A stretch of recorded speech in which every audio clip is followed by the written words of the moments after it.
Welcome to Wednesday Night Live from the Basement. Here's your hosts, Rob, Daryl, and Joe. Good evening, Internet. I'm Rob. That's Joe. That's Daryl. It's Wednesday. How you doing, fellas? Good. Good. We have a scheduled special guest. Yeah.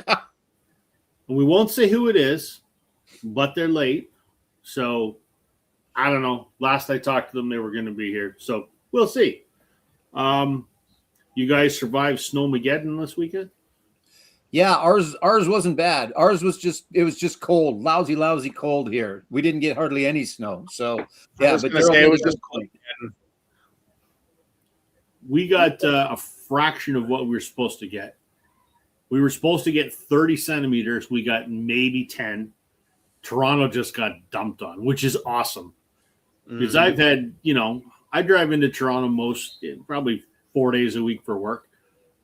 And I've done so for 20 years. And there's been a lot of winters where we have, 2 feet of snow here, an hour west of the city.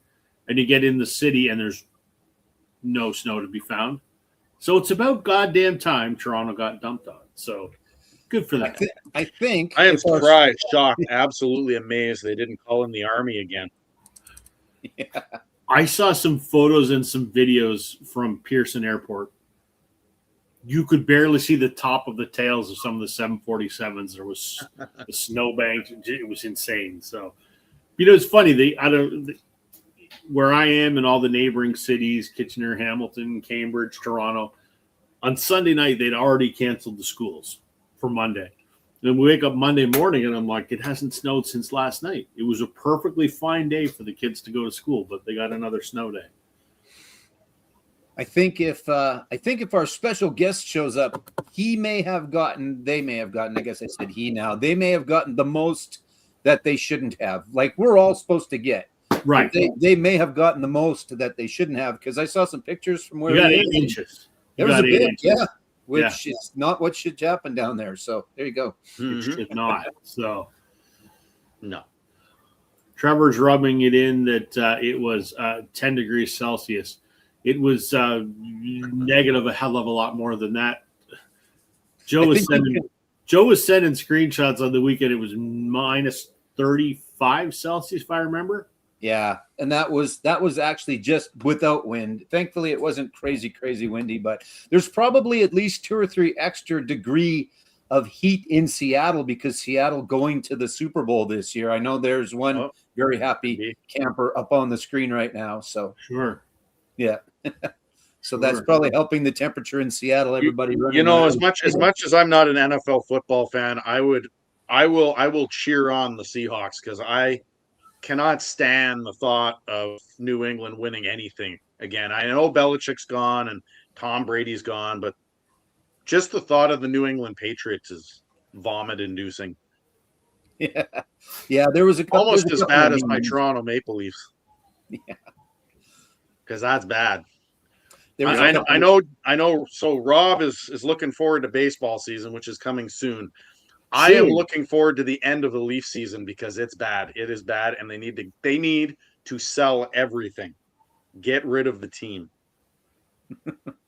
So pitchers and catchers report in 3 weeks, and let me just see when the first game is here. Hold on. Bear with me. Talk amongst yourselves. Discuss amongst yourselves, eh? I had a point. I was going to say something other than the one on my head, but now I can't remember what the heck it was. So, I know what it was. There was a couple of diagrams. First off was people cheering for Seattle, and it was all of the country except for Boston. And I think, a little bit of New England or whatever. And then there was another one where it showed people cheering for New England, and there was a little bit of a red spot around Boston. People cheering for Seattle, there was a little bit of a teal spot.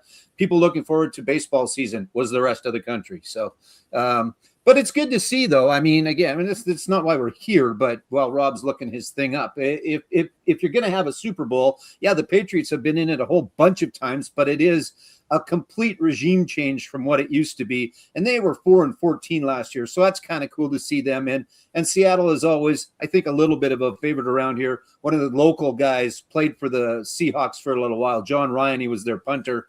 He was a local guy. He came back, played for the CFL team here. He's the punter that threw the pass. I think it was in the Super Bowl or maybe in a playoff game. But anyway, I digress. What'd you find out? So pitchers and catchers report in 3 weeks. The first game in spring training is 24 days from today. That's good. I will be counting from now on. They plan the 21st is the first game. So, So there we go. That's all I care about right now. That's the first sign of spring. And then it's roll up the rim at Tim Hortons. That's the second sign of spring. Yeah, exactly. Curling, you need those. Yeah, you need those. Curling playoffs like the Bonspiels, the Worlds, and the Scotties, and roll up the rim, which I was going to say, and then you said it exactly, and then spring training. So there you go. That's good. All this casual metric stuff is kind of fascinating.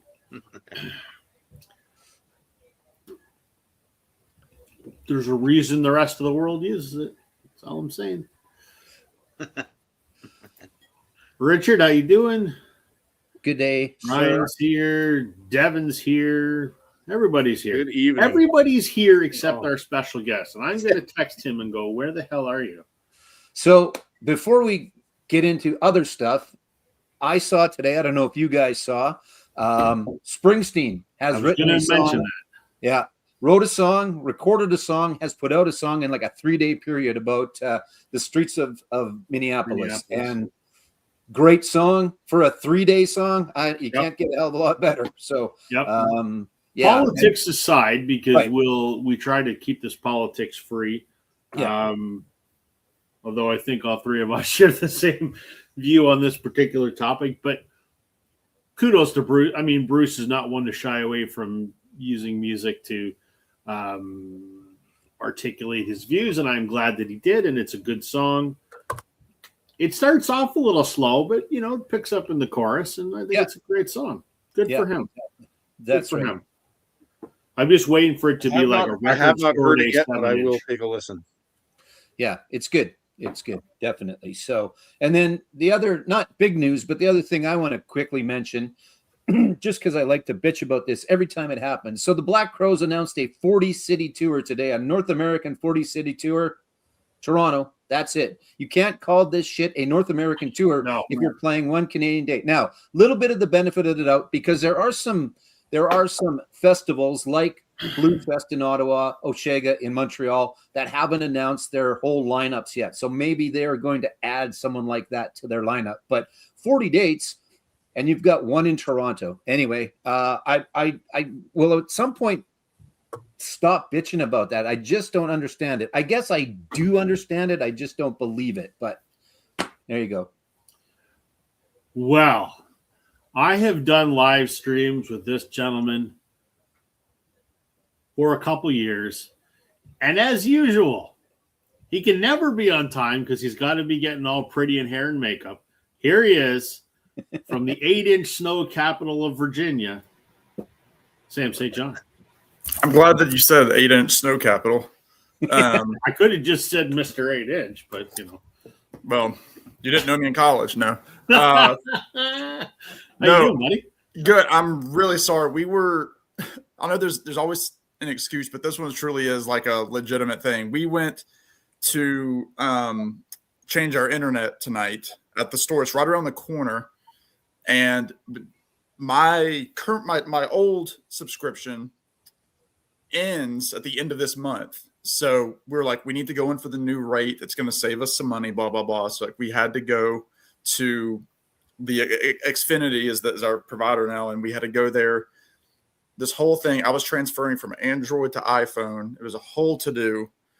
And because I had so many photos and things, it was taking a while to transfer. So we had to leave the store, go help feed some friends. They had a cat that we had to go feed their cats while they were out of town. Go back to the store. My phone's still going. At this point, it's like 7:35 my time, Rob's time.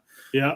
And it was just like 7:40, we're leaving the place. I'm coming here. I'll shove in some leftovers.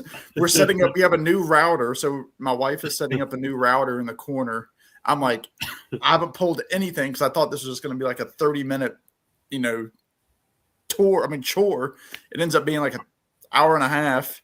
And so I'm like sitting here like, well, I'm pulling these records. I hope the guy that I'm talking about is on these records. So that's why I'm like, my phone is still like, it's still fresh out of the box. I'm trying to figure stuff out. We had to log in all the laptops and everything to the new password. It was anyway. It was an ordeal. Daryl, Joe, good to see you as well. Nice to see you as well, Sam. I think you survived the snow.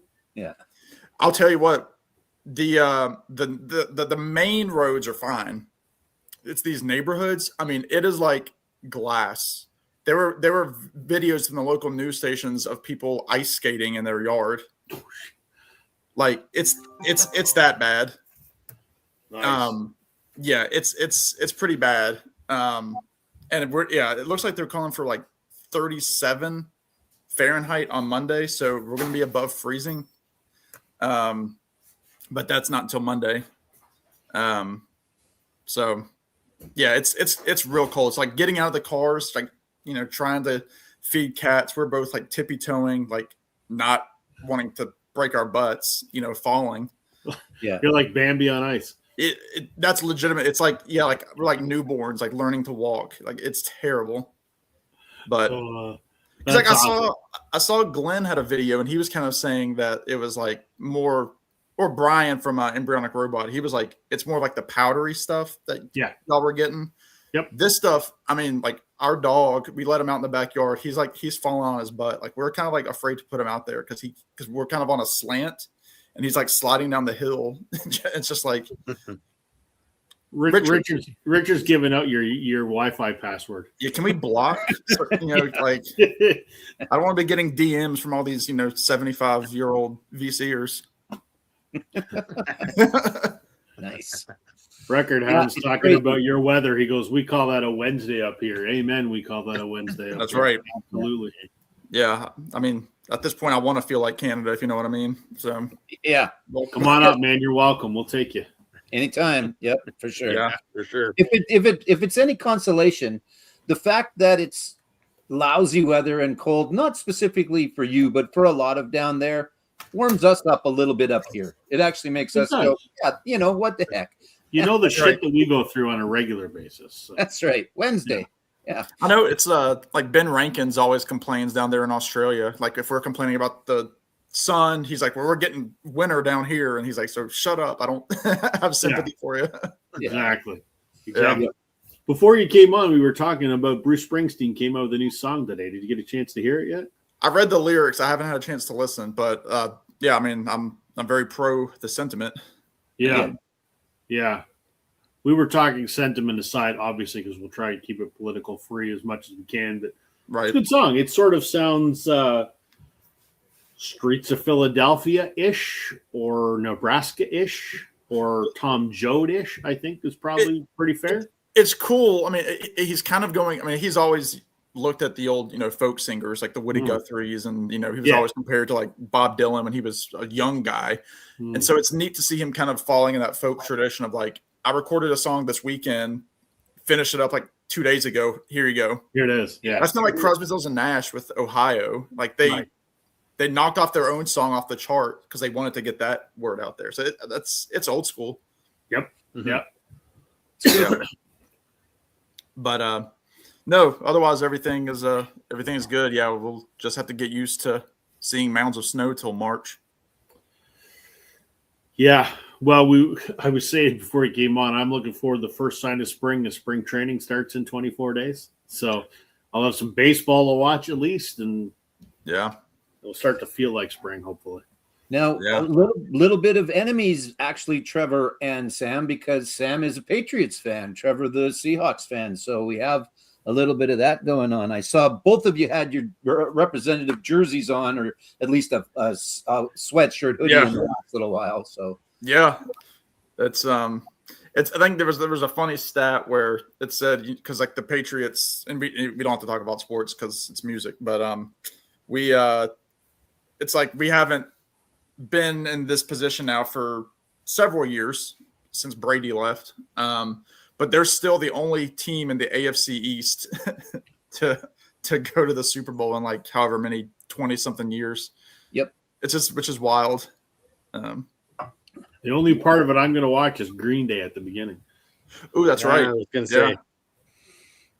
Yeah. Who Yeah. else was performing? Is it just Green Day or No, Bad Bunny? Bad Bunny. Green Day's opening, like they're doing like the on like the pre-show or something, and Bad Bunny's actually doing the halftime. Yeah. But yeah. Both of that kind of ruffled Dear Leader's feathers, so that's a good thing. Yeah, I just thought maybe they should throw Bruce in there just to completely make his head come off his shoulders. But anyway. That'd be awesome. Anyway. You've got some new videos out in the last little while, right? I mean, I'm talking in general to everybody, I guess, but Yeah. specifically I was looking at Rob when I said it. Yeah, so- somebody Oh, else wow. did. I couldn't tell. Yeah, I did Daryl's Canadian Stereotypes Vinyl Tag, which was fun. I started watching Chris from Styles Meets Vinyl. His is great too. I haven't finished it yet, but It's good. yeah, that was I mean, obviously I really enjoyed making that one. That was a lot of fun. So. It was good. Both of them were good. If you want a stereotypical Canadian accent, you got to watch Chris's. That's just It's crazy. fantastic. It's really good. It's And really Sam, in the last little while, has had a fantastic series. His Americana series, Sam, that's been probably pretty nice for you to be able to put together. I'm not sure if you'd been working on that for a while or if that came fairly easy to you and you just kind of pulled them and did them as you did them, or. Well, it was funny because I think I mentioned it in the first video. You know, Glenn was the one who kind of reached out because he did that whole series of, this is the best year in music. And, Glenn's always got an idea or so, percolating around in that head of his. Yeah. He mentioned it and I was kind of like, this is probably 3 weeks ago. And I was kind of indifferent at the beginning. Sorry, Glenn, if you watch this. But He does. I was kind of indifferent because I was like, I don't know if I want to do a series, like that, because then I've got to commit because it's for about the decade. And that's a lot of, I'm like, the 60s is not, 4 decades ago. It's, you're looking at a bit.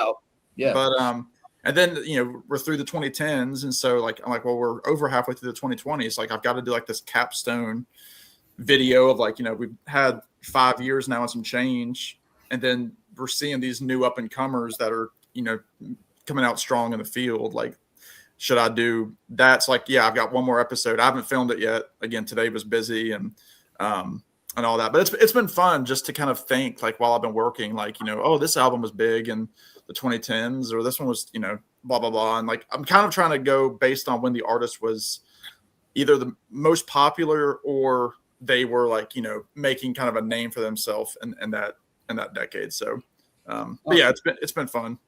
Cool. I still, and I promise I'm going to do it. I still owe you my Americana tag response. I'm getting to it. They're still trickling in. I got one a couple days ago. Yeah.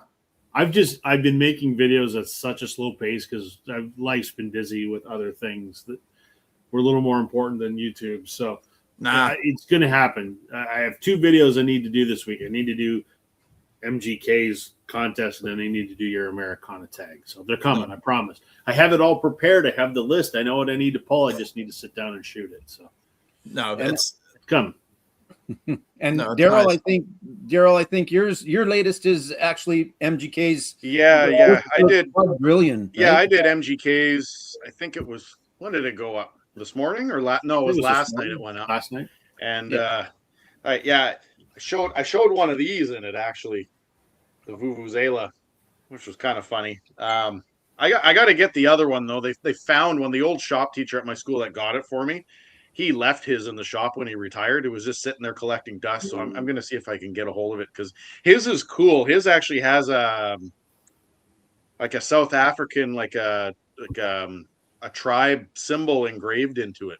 It's kind of neat. So cool. But yeah, I did MGK's and I did an 80s soundtrack video. Right. Which That's is right. But you forgot it's Grease original, too. it's not a tag or anything. What's that? You forgot Grease too. Yeah. I know how I did that. I don't know how you did it either. Look at this, Sam. Brian from Tokyo is going to do your Americana tag. Maybe this. Thank you, weekend. Brian. No, that'll be interesting. Like, yeah, that's a great thing about the tag is like, it can go whenever. Yeah. Um, I like to say, as I say to my wife, I'm going to do it. You don't have to nag me every 6 months. I'm going to get to it. I haven't gotten the nagging yet. No. Speaking of Brian, I still have my Have you sticker. fixed your snowblower yet, Rob? Sure, where to You put know, it's funny you should mention that because, yes, after 3 years of the goddamn thing sitting in the back of the garage collecting dust, my wife, we have like, there's a community group on Facebook where people bitch about the roads or call out the mayor for being incompetent or whatever, right? And people also ask stupid questions like, what are the roads like? Well, we just got 6 inches of snow. What do you think the roads are like? But in that, someone was asking, hey, I'm in the west end of the city. Is there anyone here that does snowblower repair that could pick it up? Because I don't have a way to get it anywhere. And like 5 people all recommended this guy. And this guy's like, yeah, I do it. So my wife subtly tagged me in this thread so that I would see it. I'm like, well, shit, I better get the damn thing fixed. So I messaged the guy. He's like, yeah, $95. Picked up and delivered. I'm like, he goes, I'll be there in a couple hours. So he showed up with his truck. Super nice dude. Took my snowblower. It'll be back tomorrow running good as new. So, yeah, I fixed my snowblower. Now we're probably not going to get any more snow for the rest of the winter. But yeah, that's how that works usually. Yeah, exactly. yeah, small price to pay. So at least they'll be working next year when we get some snow. So, yeah. So, yeah. looks like Joe's frozen again. Joe, are you frozen? No. You're frozen. There Oh, he is. there you're moving. You froze on my screen there for like a minute. Yeah. Hey, weirdo, you He want to was say in hi to the deep. He internet? was in deep thought about Jeopardy. Yeah.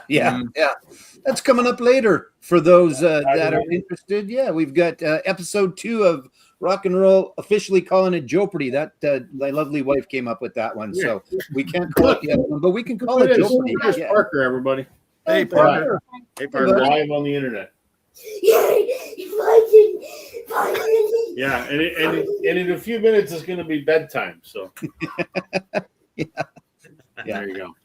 I don't know if you guys know, but before we go on, that's usually how Rob looks dancing around like that too. Actually, Usually, yeah. he settles down a little bit when we start, but normally it's exactly like that. So, What are you doing with the cushions on my couch? No. You go watch TV. Go watch TV. No, well, you got to go to bed in 5 minutes. oh no, I'm glad you listened to me. Have a great night. Anyway, Rob, a non music question for you, real quick. Yeah. I know you're with you have some nerdy taste with some movies that I'm do. aware of. I Are you do. a Lord of the Rings guy? I love Lord of the Rings. So my buddy and I tomorrow will be seeing the Return of the King extended in theaters because it was the Ooh. 25th this year of the Fellowship. Yeah. So Yeah, we yeah. saw the first 2 already, and we've been going back and forth. The storm kind of put a damper, but tomorrow he lives in Richmond, which is like an hour Yeah. 15 from me. Nice. And so we're seeing it's like starts at 7:15. It's over 4 hours. So Oh my god! Like it was long enough. The original cut, right? I love Yeah. those movies. They're fantastic. I read the books. You know, it's weird.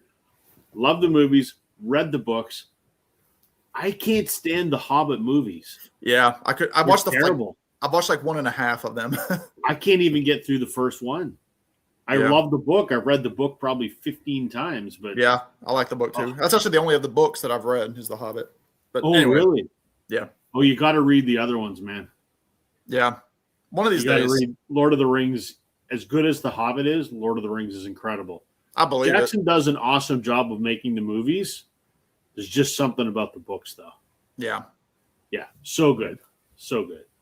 Anyway, So, our topic tonight is session players. Plain and simple, folks that call them journeyman musicians, if you will, people that have played on a lot of records, and there's tons of them. So, you haven't pulled anything yet, right, Sam? No, I did get a stack. I was just doing quick checks. Like I've written stuff down, just Okay. hadn't had time to pull it. But I do have everything. Well, Okay. enough to start. I don't know how everyone wants to skin the cat. What I did is I picked a session player and I'm going to show 2 or 3 records that they played on. But however you guys want to do it is entirely up to you. Are you ready to go first, Sam? Yeah. All right.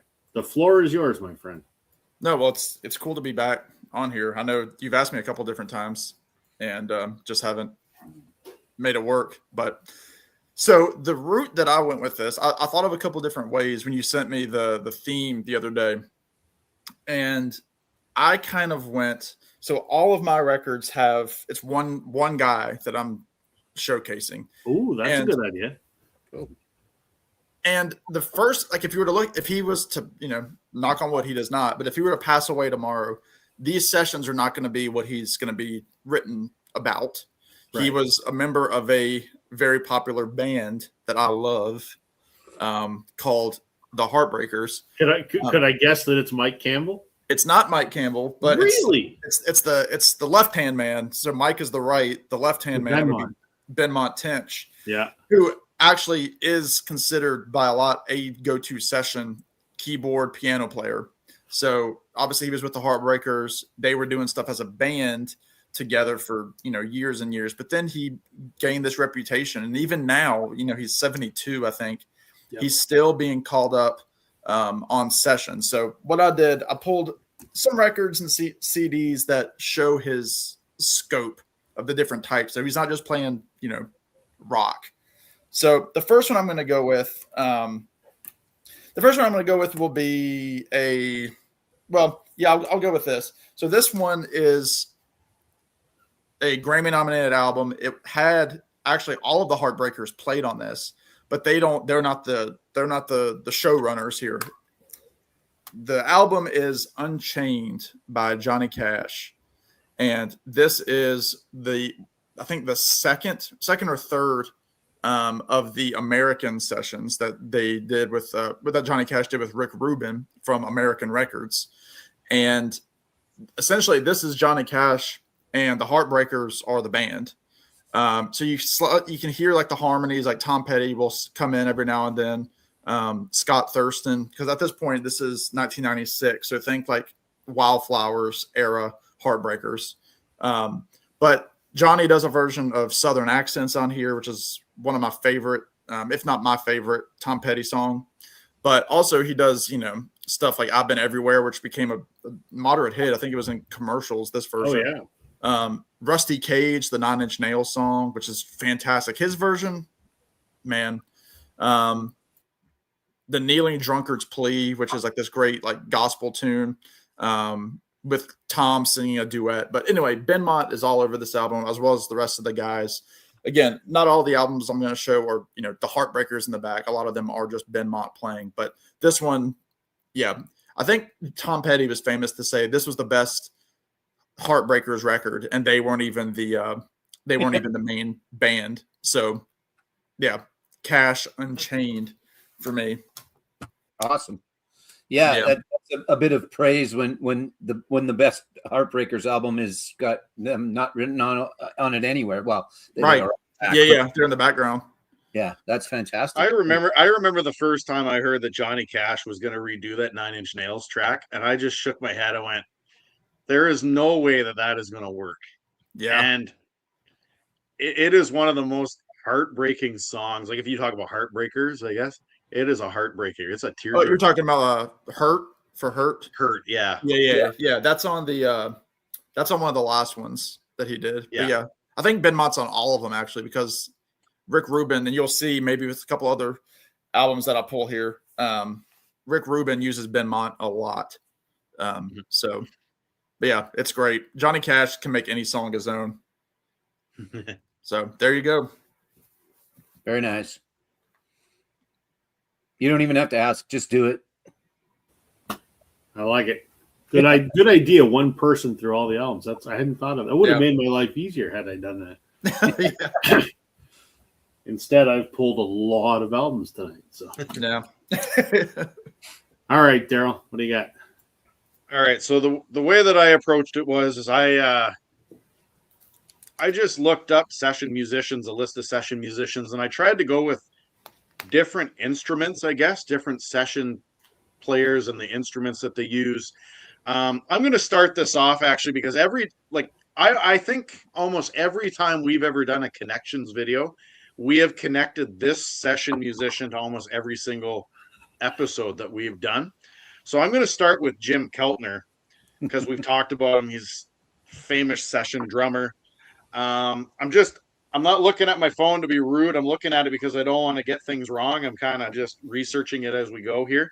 But I mean, he was a session drummer for Bob Dylan, for the Bee Gees, Gary Wright's Dreamweaver. He's the drummer on that, right? He's even specialized in R&B drumming with Chicago, Roy Orbison's Mystery Girl album. Yeah. But the one that I'm going to show is, I think this is from 90. I'd like to say 91 or 92. My mom used to listen to this, but he was the session drummer on Rod Stewart's, what is this, Vagabond Heart album, but he's the session drummer on the, what's the track there? I forget what it's called now. Broken Arrow. That's the one. Broken Arrow. Obviously done by Robbie Robertson back in the 80s and stuff like that. So I guess if we're going to talk about session, not just session musicians, but if we're going to specifically talk about a session drummer, he's probably been on hundreds, if not thousands of tracks. Yeah. Yeah. And I can't remember if he was ever in a band of his own. He wasn't, but he toured. He was one of those like rogue session guys that actually toured. Like he played with Dylan. He played with the Traveling Wilburys. He was everywhere. Harrison, all George Harrison. He's all over the map. It says here in '99 he even played on Fiona Apple's album. He was with everyone. So, you know, when you're going from Dylan to I think I mentioned the Bee Gees. He was on a Bee Gees album. Gary Wright, Fiona Apple. I mean, these are all different styles of music. He doesn't just fit one. He's an everything guy. So I thought it would be good to start off with him because he's probably one of the most well-known ones. And that's how I'm going to go. I've got, like I said, 12 or 13 different ones, different instruments and things like that I'll go with. Perfect. I was gonna go all drummers because my list starts off that way, and then I got off on a different tangent. So I'm gonna keep up with the drummers, and I'm just gonna list off. This is all I'm gonna say about this guy because I think it just speaks for itself. These are the people that he has either been on their album or toured with. It's the Rolling Stones, the Smashing Pumpkins, Paul McCartney, Ringo Starr, Sting, Lady Gaga, Bruno Mars, Pharrell Williams, Lenny Kravitz, Kid Rock, Bob Dylan, John Fogerty, John Bon Jovi, Elton John, Rod Stewart, Eric Clapton, Dave Grohl, Jack White, Garth Brooks, Alanis Morissette, Johnny Cash, Avril Lavigne, Joe Cocker, B.B. King, Stevie Wonder, Alicia Keys, John Legend, Beyonce, Mick Jagger, Ray Charles, Alice Cooper, Meatloaf, Santana, Crosby, Stills, Nash, Celine Dion, Bob Seger, Willie Nelson, Jerry Lee Lewis, Leonard Skinner, Melissa Etheridge, Joe Jackson, and then it actually says and others, like it needed to say and others. Right. But and I thankfully have seen him a couple of times. Most notably, I saw him with this gentleman. It is Kenny Aronoff. Such an amazing drummer, fun to watch, and like just pounds the drums, but a really, really good drummer. And at least according to Wikipedia, if you can believe Wikipedia for what it's worth, he has either been on tour with and or recorded a little bit with all of those people that I listed.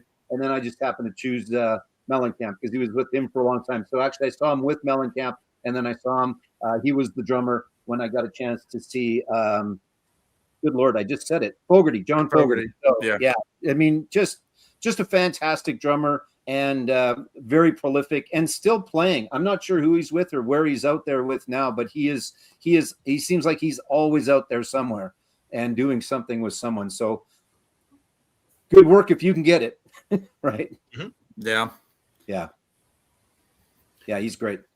Based on the names that you've just named, he's likely on thousands of songs. Yeah. Definitely. And Keltner, I just knew one. I figured Rob was going to get there, and maybe he's still going to get there. I'm still going to get there. Don't Yeah, worry. I assumed that somebody was. So he's the drummer I didn't include on mine because I've got some other ones. But yeah, Kenny's pretty darn good. So I had Kenny, but I decided not to show him. So I'll say who's the cooler bald drummer? Is it Kenny Aronoff or Ray Cooper? yeah, I'll give it to them both. there you go.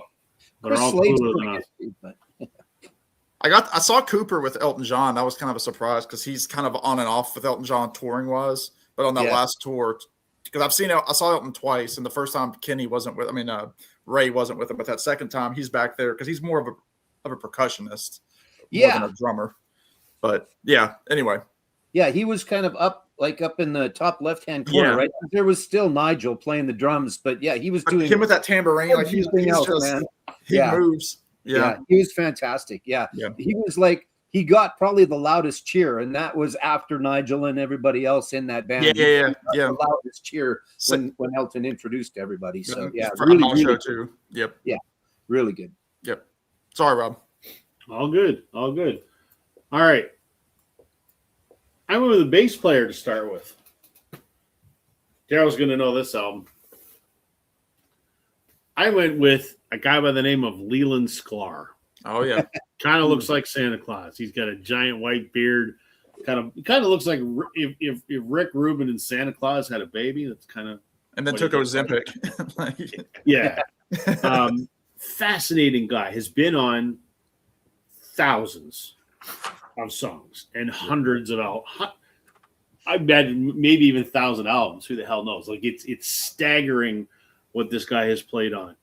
Yes, he is absolutely legendary. He has a fascinating YouTube channel as well. He just gets on and he talks about albums. He gives the story behind albums that he's played on. So I'm going to show this because Daryl and I absolutely love this album. This is Amanda Marshall's debut from 1995. How she landed Leland Sklar as the bass player, she was an unknown. This is her first album. Some girl from Canada goes to LA. How she got him, I have no idea. But he tells very good stories and fond memories of recording this album.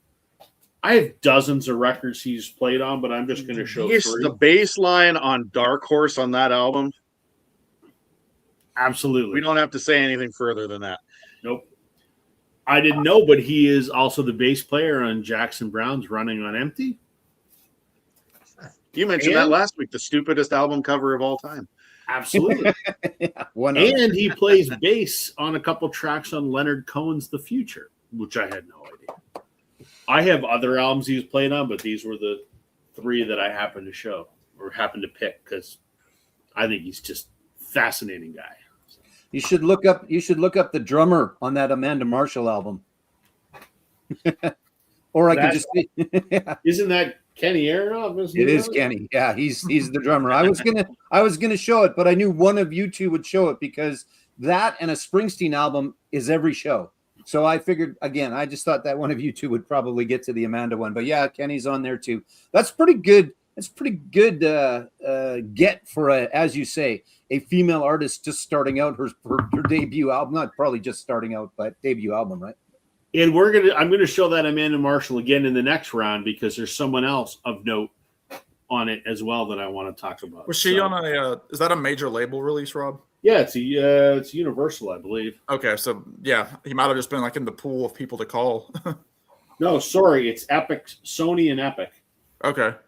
So, but still, yeah, there's a whole bunch of pretty good gets on there for sure. Yeah, record on exactly. His YouTube channel is fantastic. So, let's see here. What did I miss here? 1965 Canadian instrumental hit with Terry Bush, Baby Ruth by the Butter, former Hawk. Well, we might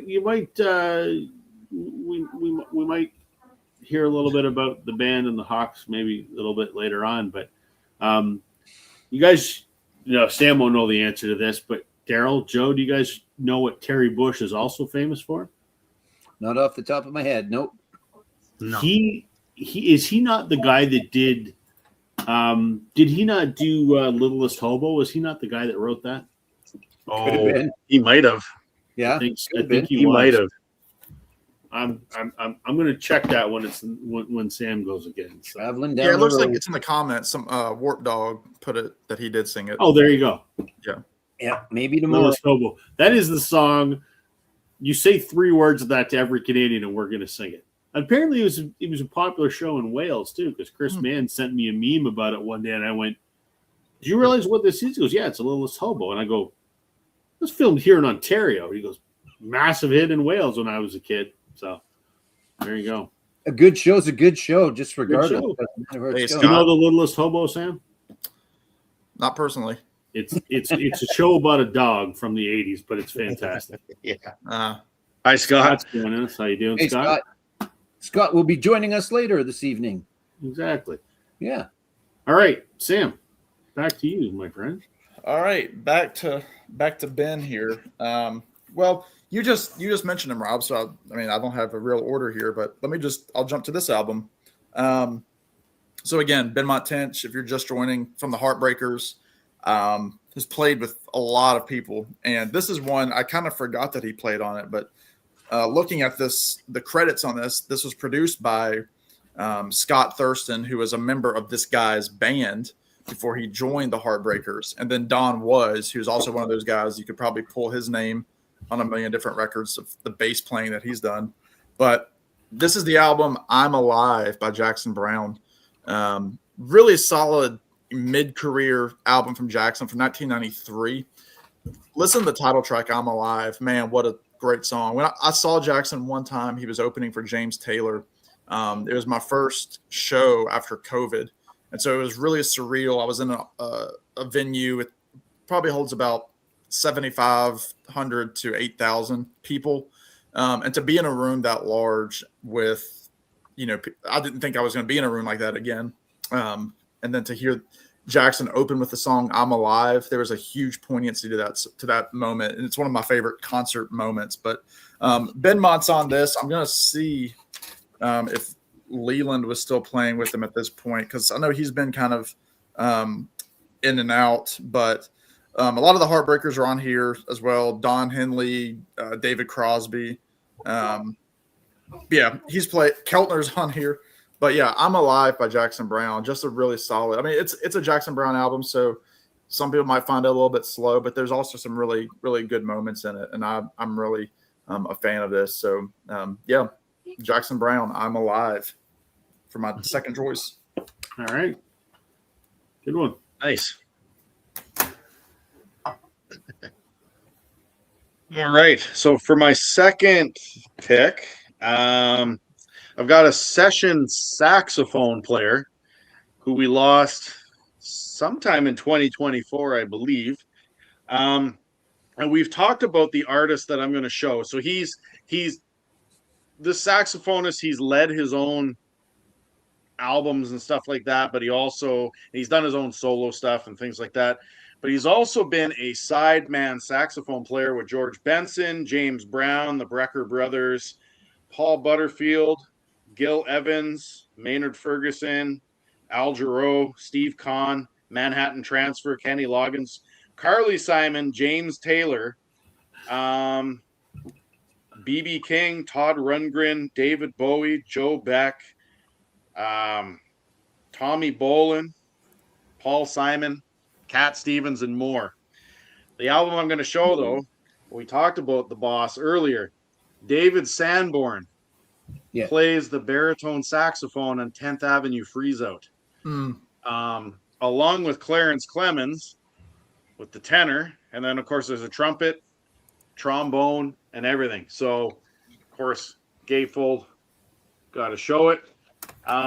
But David Sanborn, I remember when there was a song he did. I forget what it was. It actually went top 40 in North America in the early 90s. And my mom used to listen to it all the time. And I actually really liked David Sanborn and his instrumental saxophone playing. So it makes sense, just based on how quality of a saxophonist he is, that even though obviously Bruce had the E Street Band and all that kind of stuff, that he would invite a guy like David Sanborn to to be a session saxophonist. So, when we think, session musicians, we think background singers, we think drummers, we think that kind of stuff.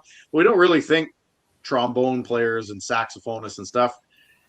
And I think the boss had it in the right direction with that one, because that's 10th Avenue Freeze Out's a great song, and the instrumentation on it's amazing. So, R.I.P. David Sanborn, but he's got hundreds and hundreds and hundreds of credits to his name. Good one. Okay. Joe. 10th Avenue Freeze Out comes after Dancing in the Dark, usually. At least it did on the 2 shows I saw anyway. So, and it's just a killer version of it live. All right, I'm going to stick with drummers. I'm going to go with the first guy from Toto. I think we might hear some other guys from Toto might come up as well, but I'm going to go with the drummer, Jeff Porcaro. I think I'm pronouncing that correctly. So obviously with Toto, but started off with Sonny and Cher. He's been on a ton of albums as well. Probably as many as a Keltner, and that was one of his heroes as well. Sadly passed away a while ago. I was a little bit surprised, not completely, because these guys will go in, they're hired guns, or they're wrecking crew, or they're whatever. There's those groups of musicians that are just everywhere and on everything.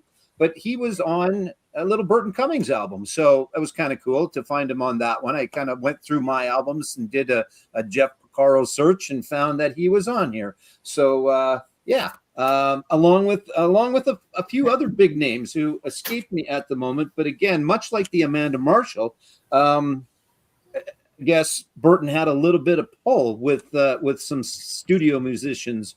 I can't remember who's all on here, and I won't bore you with it, but note to say that there were a few of note on here, one of them being Jeff, and Jeff was on a whole bunch of other stuff. But I happen to just choose the Canadian album, the Burton Cummings album. And this is a good album, too, The Dream of a Child. Second, actually, I think. Album, Joe, that album will be coming up later again with one of the other session ones that you did not mention. There you go. Perfect. That's good. Here we go. Okay. I mentioned that I would show this record again because in addition to Leland Sklar, she also, for some reason, was able to get a very, very renowned guitar player, Tim Pierce, who, again, has played on everything. He's also, when they do the Grammys, he's in the house band, like he's the leader of the house band. And, the man has done a ton of stuff. He, like Leland, has a YouTube channel where he's sitting surrounded by all this fucking gear that I don't even know what it does.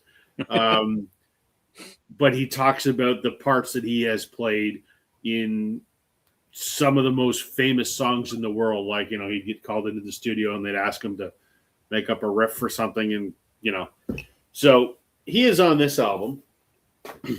He's also, which I didn't know until today, actually, he's also the guitar player on this album. So originally, this is Bon Jovi's debut.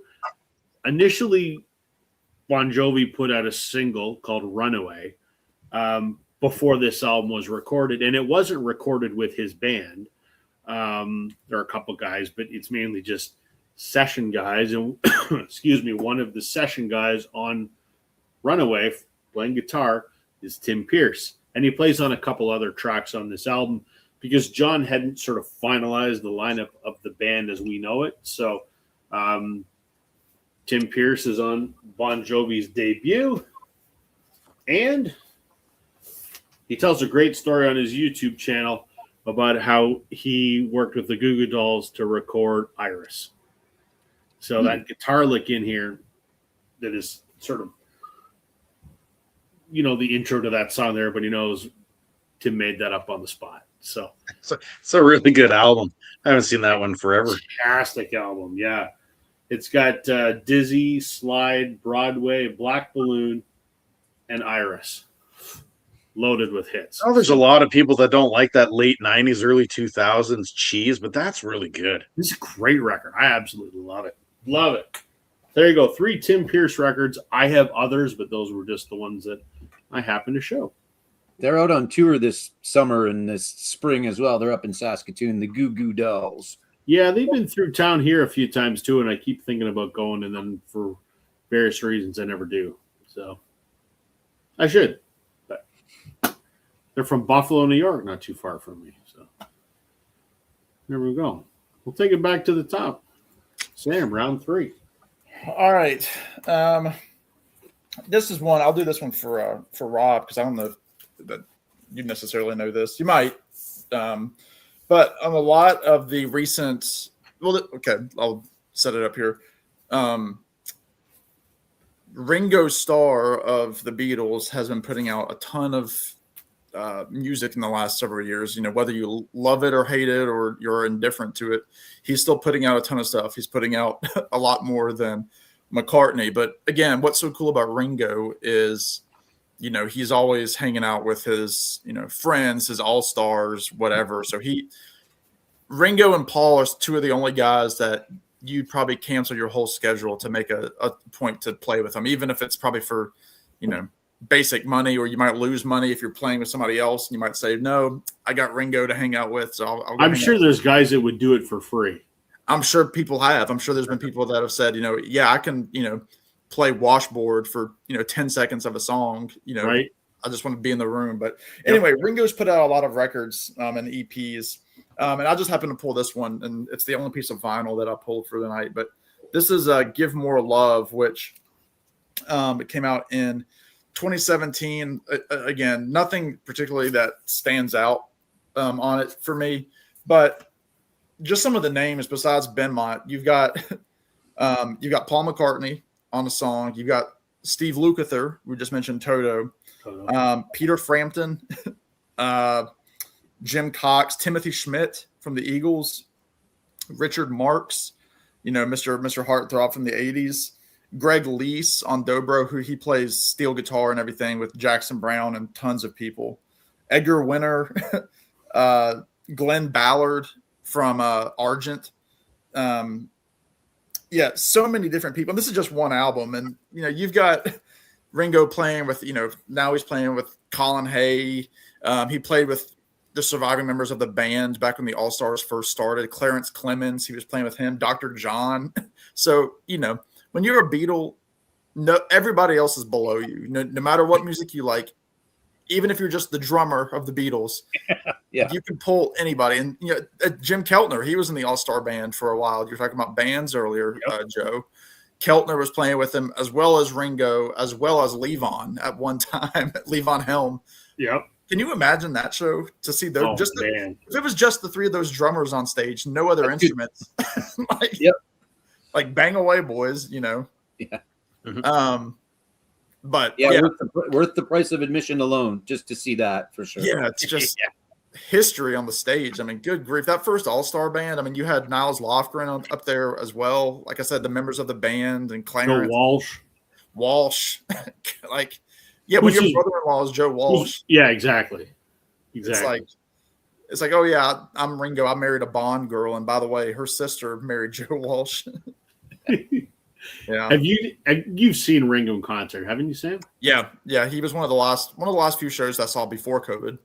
I got to see Colin Hay, Hamish Stewart, those guys. I've seen him twice, and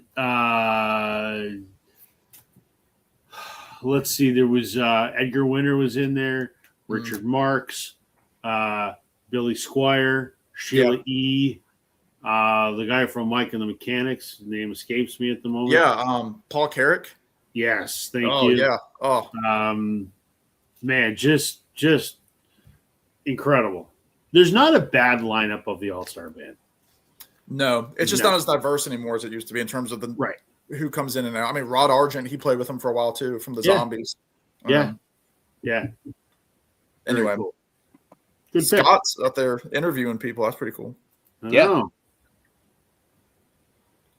He's going to interview the bass player of Lettuce tomorrow. I'm doing the guitar player for Tomato the day after. Totally kidding. I'm more of a tambourine player from Chicken Nugget. Over those Chicken Nugget. I had chicken fingers for lunch. So I think Joe Walsh missed his first Eagles show in forever last week or something, I think, right? Yeah. To get it done. So you Yeah. got more Vince and more Deacon. Deacon, yeah. So More Vince is not a bad thing. No, he did Rocky Mountain Way, and I think what did they do, right, Joe? Did they remove Funk 49? Yeah, Best I of My think Love? so. But they still kept In the City. Yeah, I think they kept everything. But yes, I believe Funk 49 came out. But Life's Been Good. I don't know. Did you just say he did Life's Been Good? That Vince did that, or I think that they did all the Joe songs. I think they removed Funk 49 for the show that he was out. I think the night before he was like trudging through it and actually left the stage a few times. Yeah. But hope he's okay. Yeah, it sounded exactly. like the flu. It sounded like the flu or something. I think so. Yep. So hopefully better. But Okay, Daryl. Okay, so next on the docket, I'm going to show a Canadian album. I've shown this before. It's actually my favorite album by this particular guy. However, the session musician that is on this is a session keyboardist. He has been a session guitarist. He has also won 2 Grammys, once for being producer of the year, once for having a best engineered recording of the year. He has also written songs. He's also arranged songs. So this guy is like a jack of all trades. And that is Jay Graydon. And he has played for Boz Scaggs, Joe Cocker, Aretha Franklin, Barbara Streisand, Paul Anka, Marvin Gaye, Donovan, Cher, Stephen Bishop, Dolly Parton, Steely Dan on their Asia album, Leo Sayer, Dionne Warwick, Sean Cassidy, Melissa Manchester, Juice Newton, Benny King, Alice Cooper, and the list goes on. But the one that I'm going to show is he was an electric guitarist on my buddy Gino Vanelli's Storm at Sunup album. So, you know, when you were talking earlier about Amanda Marshall landing certain session musicians, I don't know how he landed this guy, because you listen to some of those names, it seems surreal that Gino Vanelli would be a part of this. But Gino Vanelli's was like one of the earlier albums that he was on. So this is like early 70s. And I've talked about this soft pop, soft rock of the 1970s, almost bordering on elevator music to some degree. He's even got some like operatic music. But then in the 1980s, he does, you know, Black Cars, Look Better in the Shade, right? 80s rock. I don't know what it is. I know not everybody likes Gino, but there's just something about him. I like his jazz fusion, electronic jazz. I don't know what it is. I'm not a jazz guy, but it's just neat. Once again, like you said, Joe and Rob, like there are certain musicians that just don't seem to translate to these high profile session musicians. And I can't even imagine what they must be paying these guys to do this. But when you're landing a guy that's got 2 Grammy nominees and arranges songs and he writes songs and he produces songs, it's just crazy. Just crazy. Yep. I think Gino Vanelli probably fell into the yacht rock category. He was just on a yacht on the Great Lakes instead of on an ocean somewhere. So being the Canadian, it was a yacht on Lake Superior, I think. So right. Okay, I'm going to go with another member of a group of musicians that were on lots of stuff. As I mentioned, there were the Hired Guns. That's a great documentary. If you haven't seen that, I know you guys have. There were the Swampers, which we'll probably talk about. Not probably, we will talk about later. But there was a band called the Funk Brothers, and they were on just about every Motown album that you could think of. Just about. I'm sure they were probably on every Motown album. But I happen to go with Marvin Gaye's What's Going On, and I happen to be talking about the gentleman's name, and I looked him up again. I was going to go drums all the way.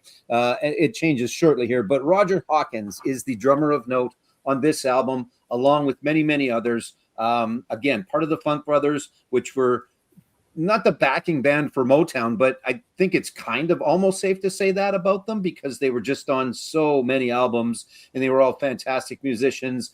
And sometimes you'd get all of them, and sometimes you'd get a few of them.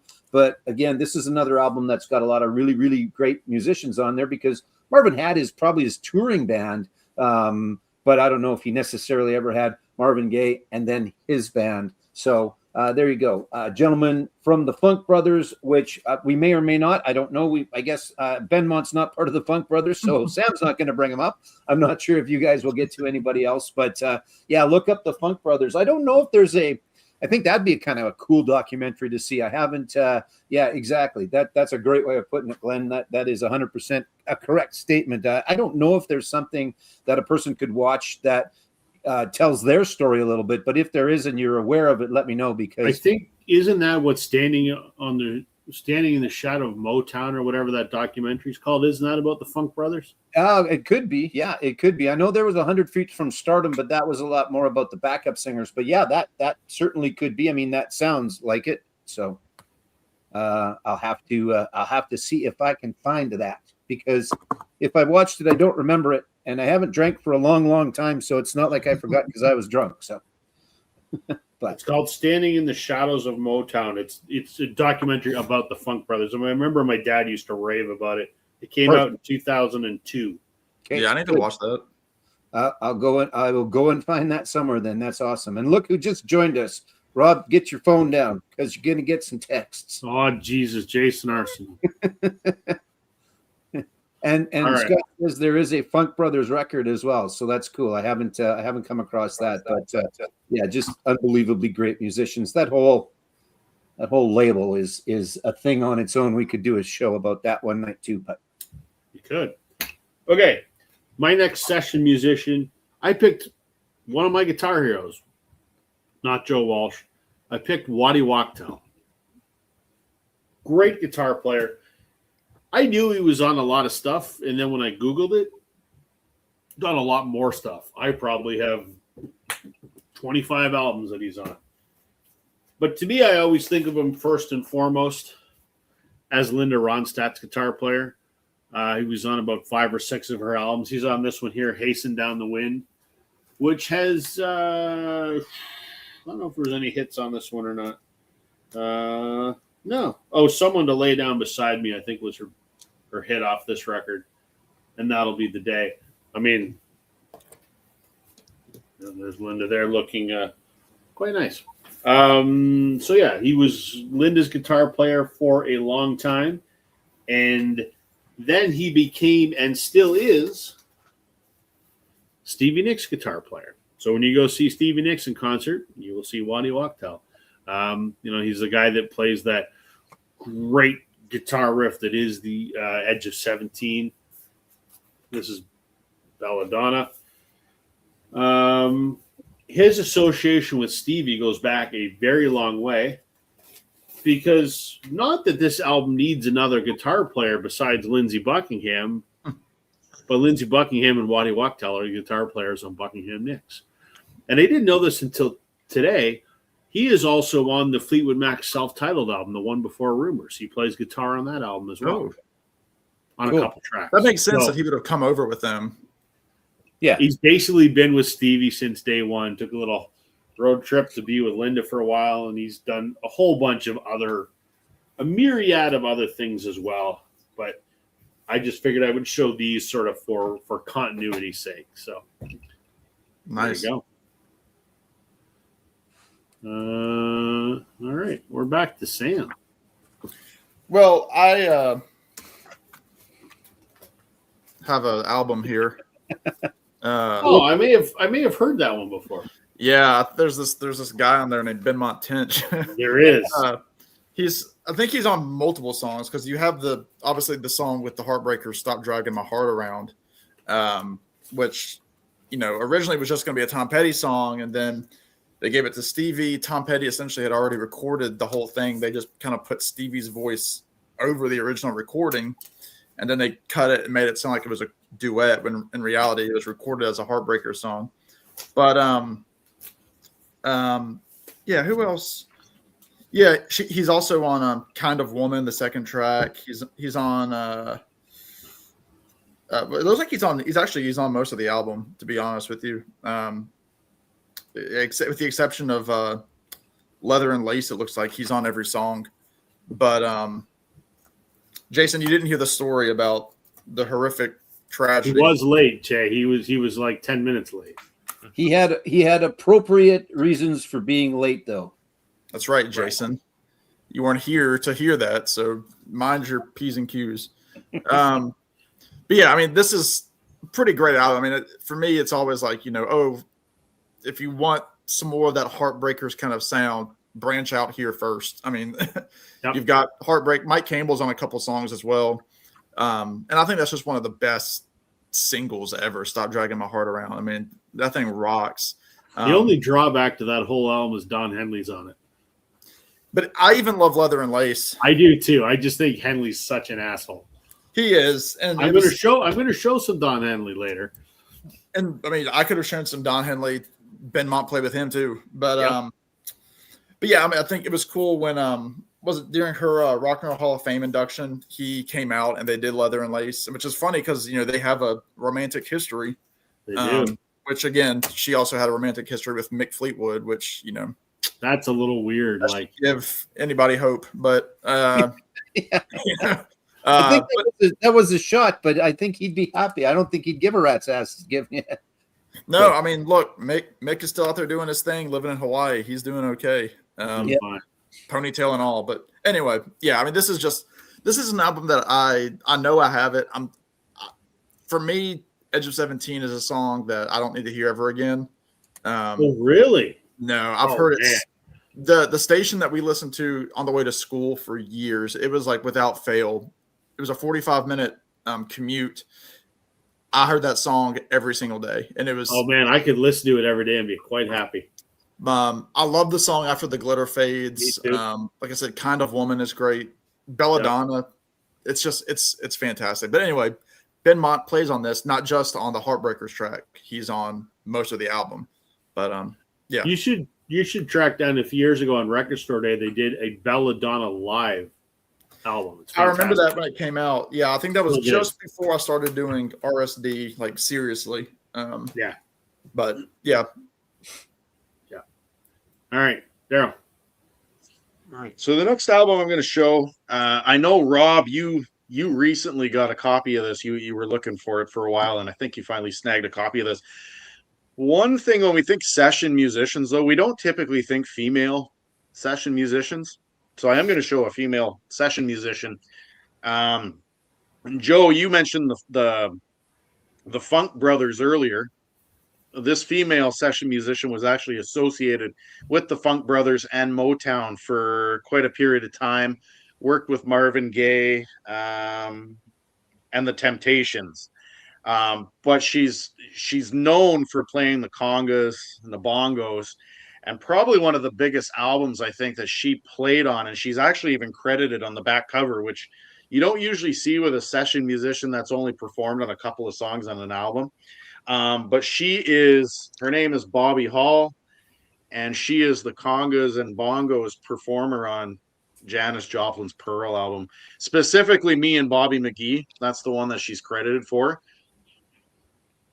I can't, I've talked about this before that I was never really into Janis Joplin. My parents never listened to it and stuff like that. And then I got a copy of this, and I wasn't expecting much, just because I'm not into that style of music.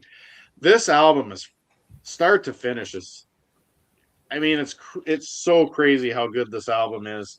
Of course, there's Full Tilt Boogie Band. Obviously, the session musicians on the back there and the band members, but she's listed, and there's even like a whole on this album. Like, some people say what you want. She's part of the 27 Club and all that. But, I mean, she's got a special thanks to entire music. Bob Gordon's on here. Spooner Oldham. Bobby Womack is on here. I mean, just tons of special credits and everything is on this. And there's another album I'm going to show later where there's just so many session musicians on it. Unbelievable, but it's a fantastic album. If you haven't heard it, I mean, you got to give this one a shot. Normally, I'm not one for like, you got to get this album, but if there's one bluesy album I think that people should have, it's got to be that one. It's amazing. There's a I'm great with you. version of Mercedes Benz that's done by Margot Price, who's a current artist. I don't know if you know her. Yep. But she kind of has like that outlaw feel to her, like, Linda Ronstadt kind of, I don't care about anybody's opinion about me. But she did a version of that, I think, at Newport at the Folk Festival, and it's really, really good. Have you heard it, Rob?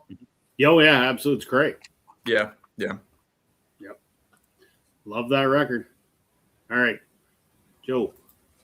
I'm going to kind of prove A, that I'm losing my mind a little bit, but B, kind of our point here, how there's so many of these artists that you have heard their work, you've loved their work, you don't necessarily know their name. And I think I messed up because the gentleman from the Funk Brothers, I think I got it right the first time, is Jack Ashford.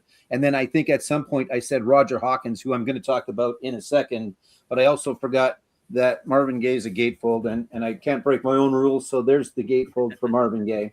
But so Jack was part of the Funk Brothers, but part of the Swampers, who I mentioned earlier, was Roger Hawkins, who is on this and a whole bunch of other really, really great albums that came out of the Muscle Shoals studio.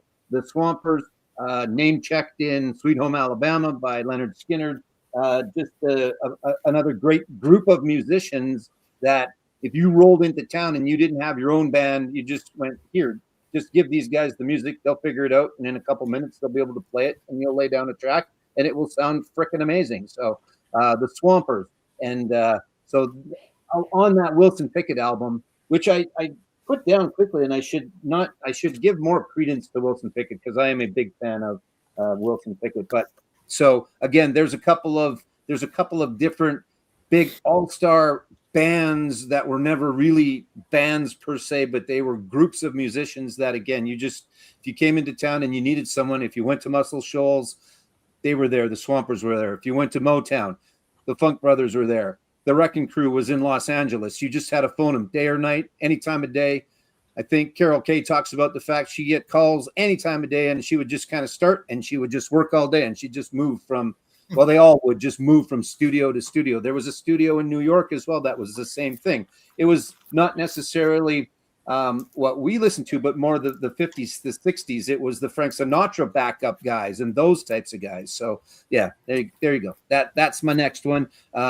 From the Swampers, who, again, if you ever hear Sweet Home Alabama and you hear the term the Swampers, it's some guys that were from Muscle Shoals. Another great documentary to watch if you need something to watch. I watched the Springsteen movie the other day too, and that's a topic for a different day, but I enjoyed it. Good. It was good. I can see how some thought it was different than they were going to get, but I was happy and pleasantly surprised. Not pleasantly surprised. I was just happy that I watched it. All right. Okay. I would be remiss in talking about session players and showing albums by session players if I didn't show a good friend of mine who made a living as a session musician. So, my good friend Bob Egan, his career, he played in Wilco for 4 or 5 years. Then he came to Canada, played with Blue Rodeo for 20 years. But in addition to that, he was a session player. And I remember one day he and I were hanging out, shooting the shit about something. And we were trying to figure out how many albums he's played on. 25, 30 years, I don't remember. So we pulled it up on Discogs, and he's been on 120 different albums. Wow. Which is a lot. So I picked 3 from my collection. This is a band out of Chicago that he played with before Wilco. It's a band called Freakwater. And there he is, right there, standing on the back cover. He plays pedal steel and national guitar on this album.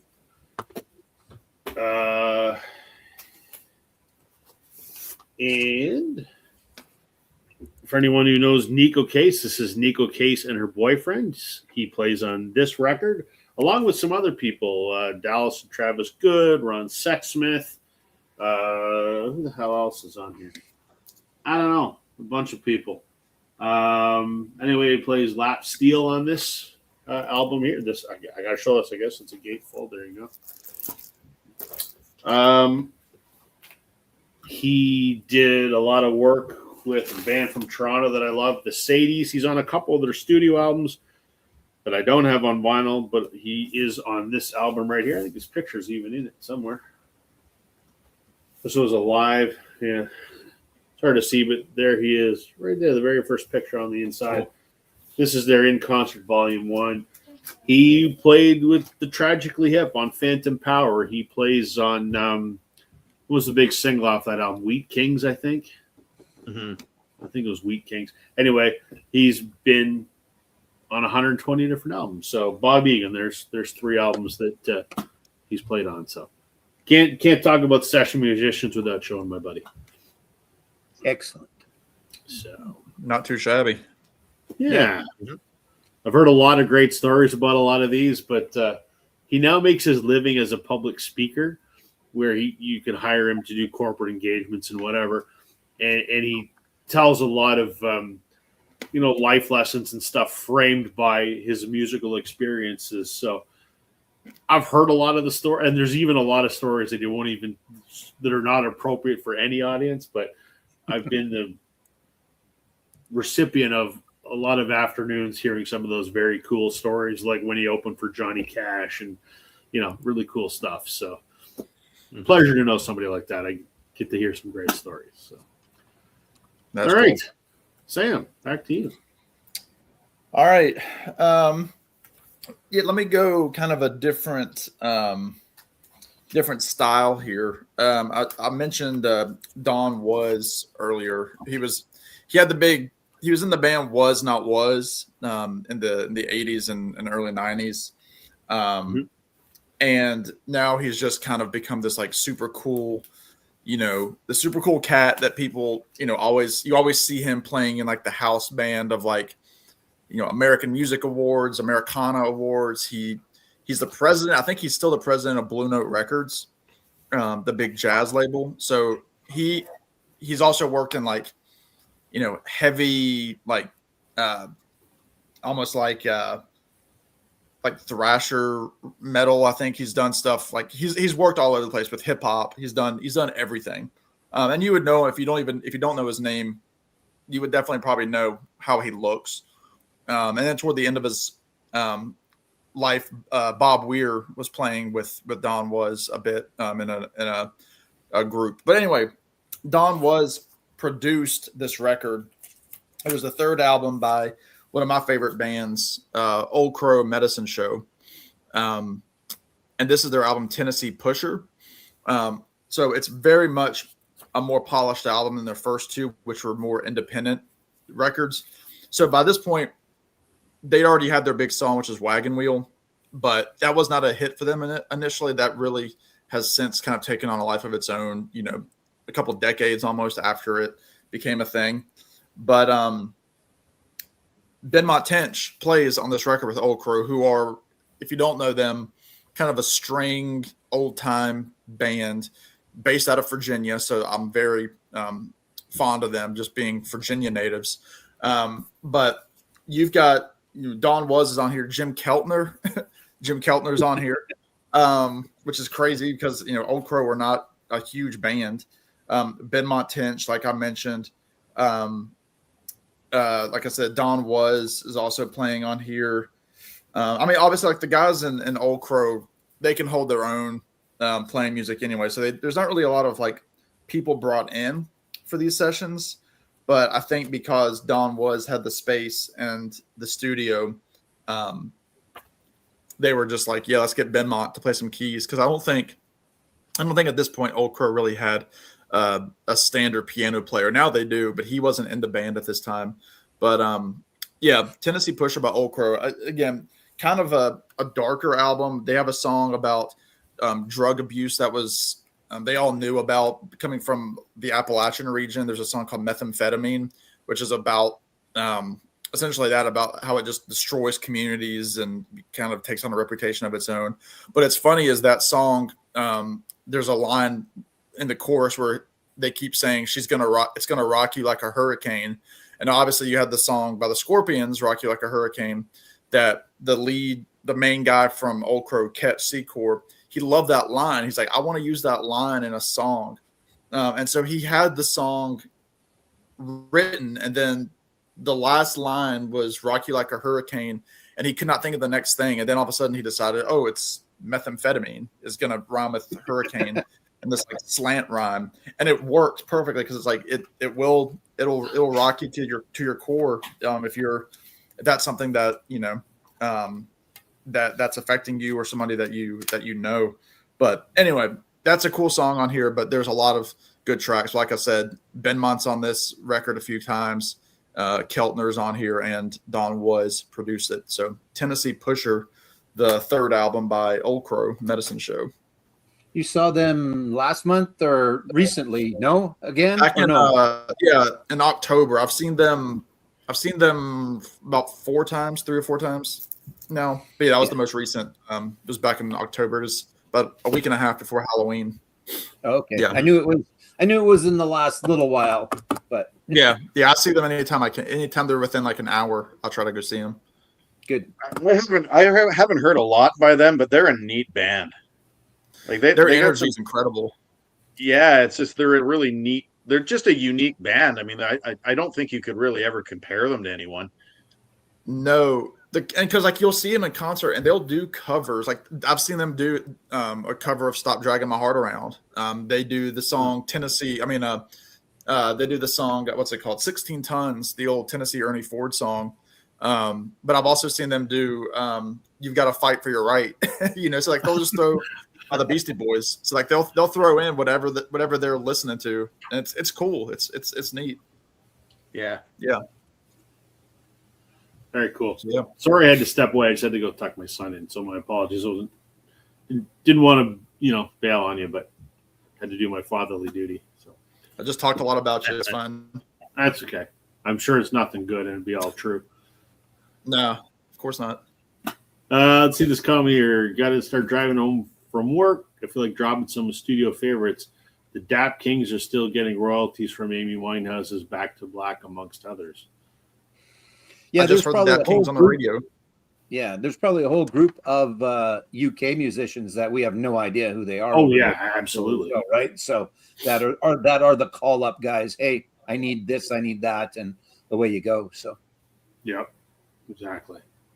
And then Jim Keltner would just fly, across the Atlantic. Like, I'm coming too. Yeah, that's right. Yeah, just bring me along. I don't care. Yeah, I'm coming. Exactly. All right. I hit the right button here. There's Daryl. Oh, there we go. All right. So, Joe, in passing, when you were talking about the Swampers, I think in your last pick, you had talked about another female session musician, Carol Kay. Carol Kay is going to be my next one. And what I think is absolutely crazy about this, what I'm reading is it says that she is estimated, this is an estimate, over her 65-year career, estimated to be on over 10,000 recordings. Yeah. Wow. 10,000 recordings as a recorded bass guitarist. Starting her career off at 17 or 16, she was working with Brian Wilson and, of course, the dirtbag Phil Spector. That's how she got into the industry. She's worked with Cher, Ray Charles, Cass Elliot, the Supremes, Buffalo Springfield, the Mothers of Invention, Simon and Garfunkel. The list goes on. But of course, we here at Northern Revolutions like to show off our Canadian music. So I'm going to show. I would say that these guys are not a well-known band out of Canada. Most of us probably would know their one-hit wonder single from 1969. It's a band called Motherlode, and they had a song called "When I Die." And Carol Kay is the bass guitarist on Motherlode's "When I Die." They're out of London, Ontario. Really cool cover. I know that song, and I had no idea they were from London. Yeah, they're from London, Ontario, and it's Wow. a cool cover. But yeah, Carol Kay is the session bass player on "When I Die." The easiest way that I can explain Motherlode is if you know Blood, Sweat, and Tears with the horns and stuff. I think Motherlode kind of fits that category to a degree. very unique. But I just love the cover on this. I love everything about this album. For me, it's kind of a nostalgic thing. Joe, are you familiar with these guys? No, I'm not. No. Yeah, you would probably know You when would I know the Die, for song, sure. Joe. Yeah, probably. When they die and they lay me to rest, they're gonna go to. No, that's a different song. What's it? How's I it go? forget what. It's a unique. It's a different song. Yeah. Like I said, it's kind of like Blood, Sweat, and Tears in a way. Yeah, They sound like, so you would like it. And like I said, they're very. I don't know. Like, I don't want to say folky though, because they're not folky, but they're just a distinct Canadian sound from the late '60s. And We'd once know it if again, you like, it's absolutely incredible to think, because I mean, when like I said, we talked about this, where you don't think of female session musicians too much, but she's been on over 10,000 recordings. That I can't even remember what I did yesterday, let alone remembering 10,000 recordings I was on. That's just, and I think she might still be playing today. I'm not 100%. It says that, I mean, she's been performing for over 75 years or 65 years.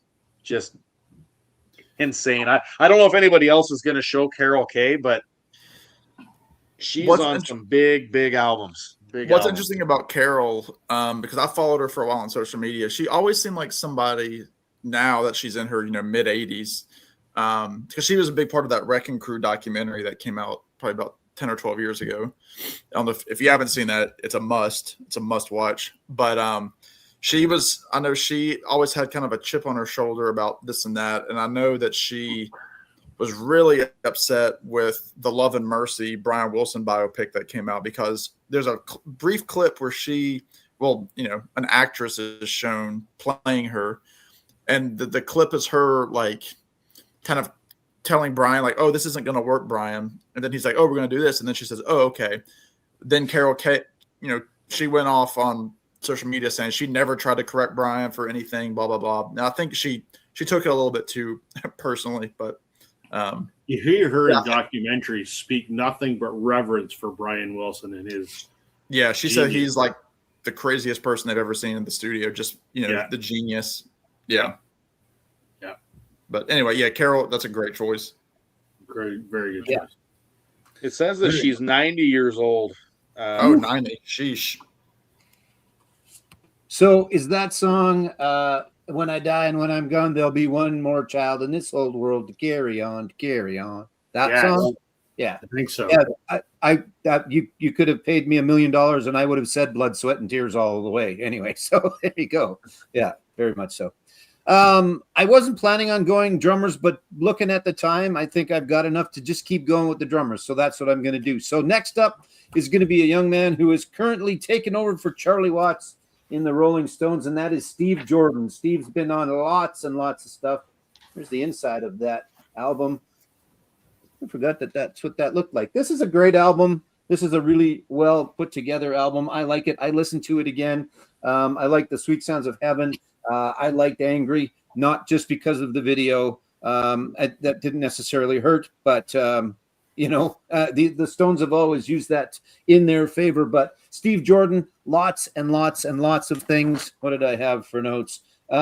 Just currently with the Rolling Stones, actually, but he has been on a ton of other stuff, but most notably on dates in the future, you'll see Steve Jordan instead of Charlie Watts playing for the Stones, because I have a feeling, I don't know how many more Rolling Stones live shows there will be, but there's got to be at least one more. There's got to be at least one big one to finish off. They've got to time that out right before anything happens to anybody else, and just do that. Kind of like Ozzy, how that worked out very, very well. Unfortunately, it worked out, if you know what I mean. Anyway, there you go. Steve Jordan on lots and lots of things that you've heard, and most notably, you can currently see him playing with the Rolling Stones, a little band out of the UK. It's interesting because the Stones, they just announced at the beginning of this year that they weren't going to do any 26 shows because they were like, I think there were some issues with Keith with his hands. I first heard of Steve Jordan because he was playing with the John Mayer trio, the blues trio. And then he also played with Keith in the Expensive Winos back in the 80s, I guess. Yeah. Yeah, I mean, that dude, yeah. And Chuck Berry and just a bunch of other stuff as well, right? So just another guy.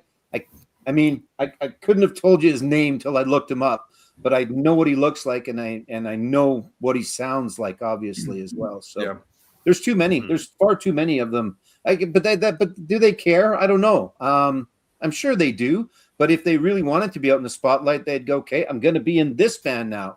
It's probably there's probably a lot of redeeming qualities to being that session guy and getting to be on all of those records and all of those bands and all of those styles and everything else. So yeah,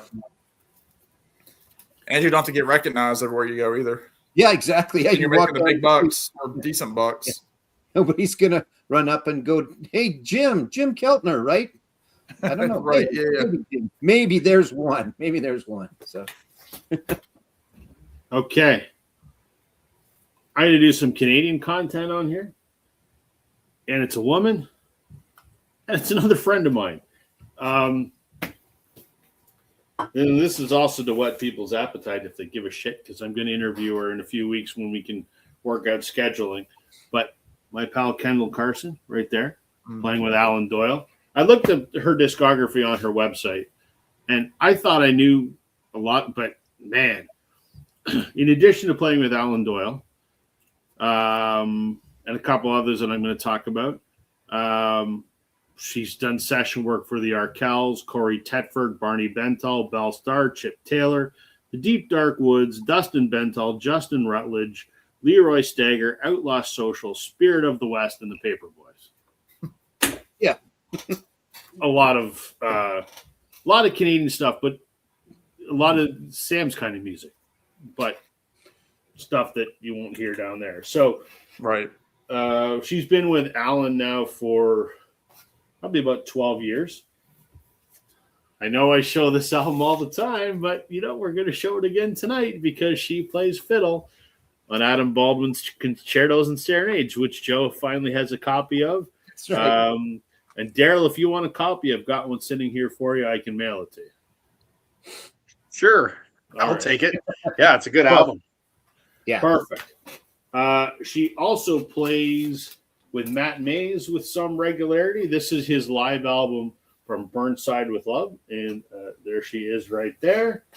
And she most recently played on his studio album, Once Upon a Hell of a Time. Played with a ton of people, wickedly talented. She also has 4 of her own solo albums. You'll learn all about this when her and I sit down to do an interview in a few weeks. But she's just wrapping up a tour with Adam Baldwin, opening for Blue Rodeo, and they're actually playing the end of the tour tonight in Brampton, Ontario. So I was just going to say, I saw a picture of her taken by the other person that you interviewed in the last little while from this one set as she was warming up for the show. Correct. Yeah. I'm looking forward to that chat, and she's excited to do it too. So, cool. That's awesome. I will definitely take a I copy think of that. Alan announced. Sorry, go ahead. Oh no, go ahead. You go I was ahead. just going to say, I think Alan announced another. I mean, not that he's not always on tour anyway. He's always on tour. I think he announced another tour. So yeah, for those that are in Canada, go and see him. Or even if you're in the States and he gets down there, go and see him. It's a fantastic show. He always does a Canadian tour in the late winter, early spring, and then he does a U.S. leg after that. So they're going out with the East Pointers from, I think they're from Nova Scotia. So I think I'm going to go get a ticket and go see them in probably Kitchener. So, yeah. All right. We'll go again. I don't know how many more rounds we got in this because we're going to kind of cut this off at 10 because Joe's got his game show later this evening. So we're going to get at least one. Well, I think we can probably get 2 more rounds in. So sure. Take her away, Sam. Well, I'm going to kind of piggyback again.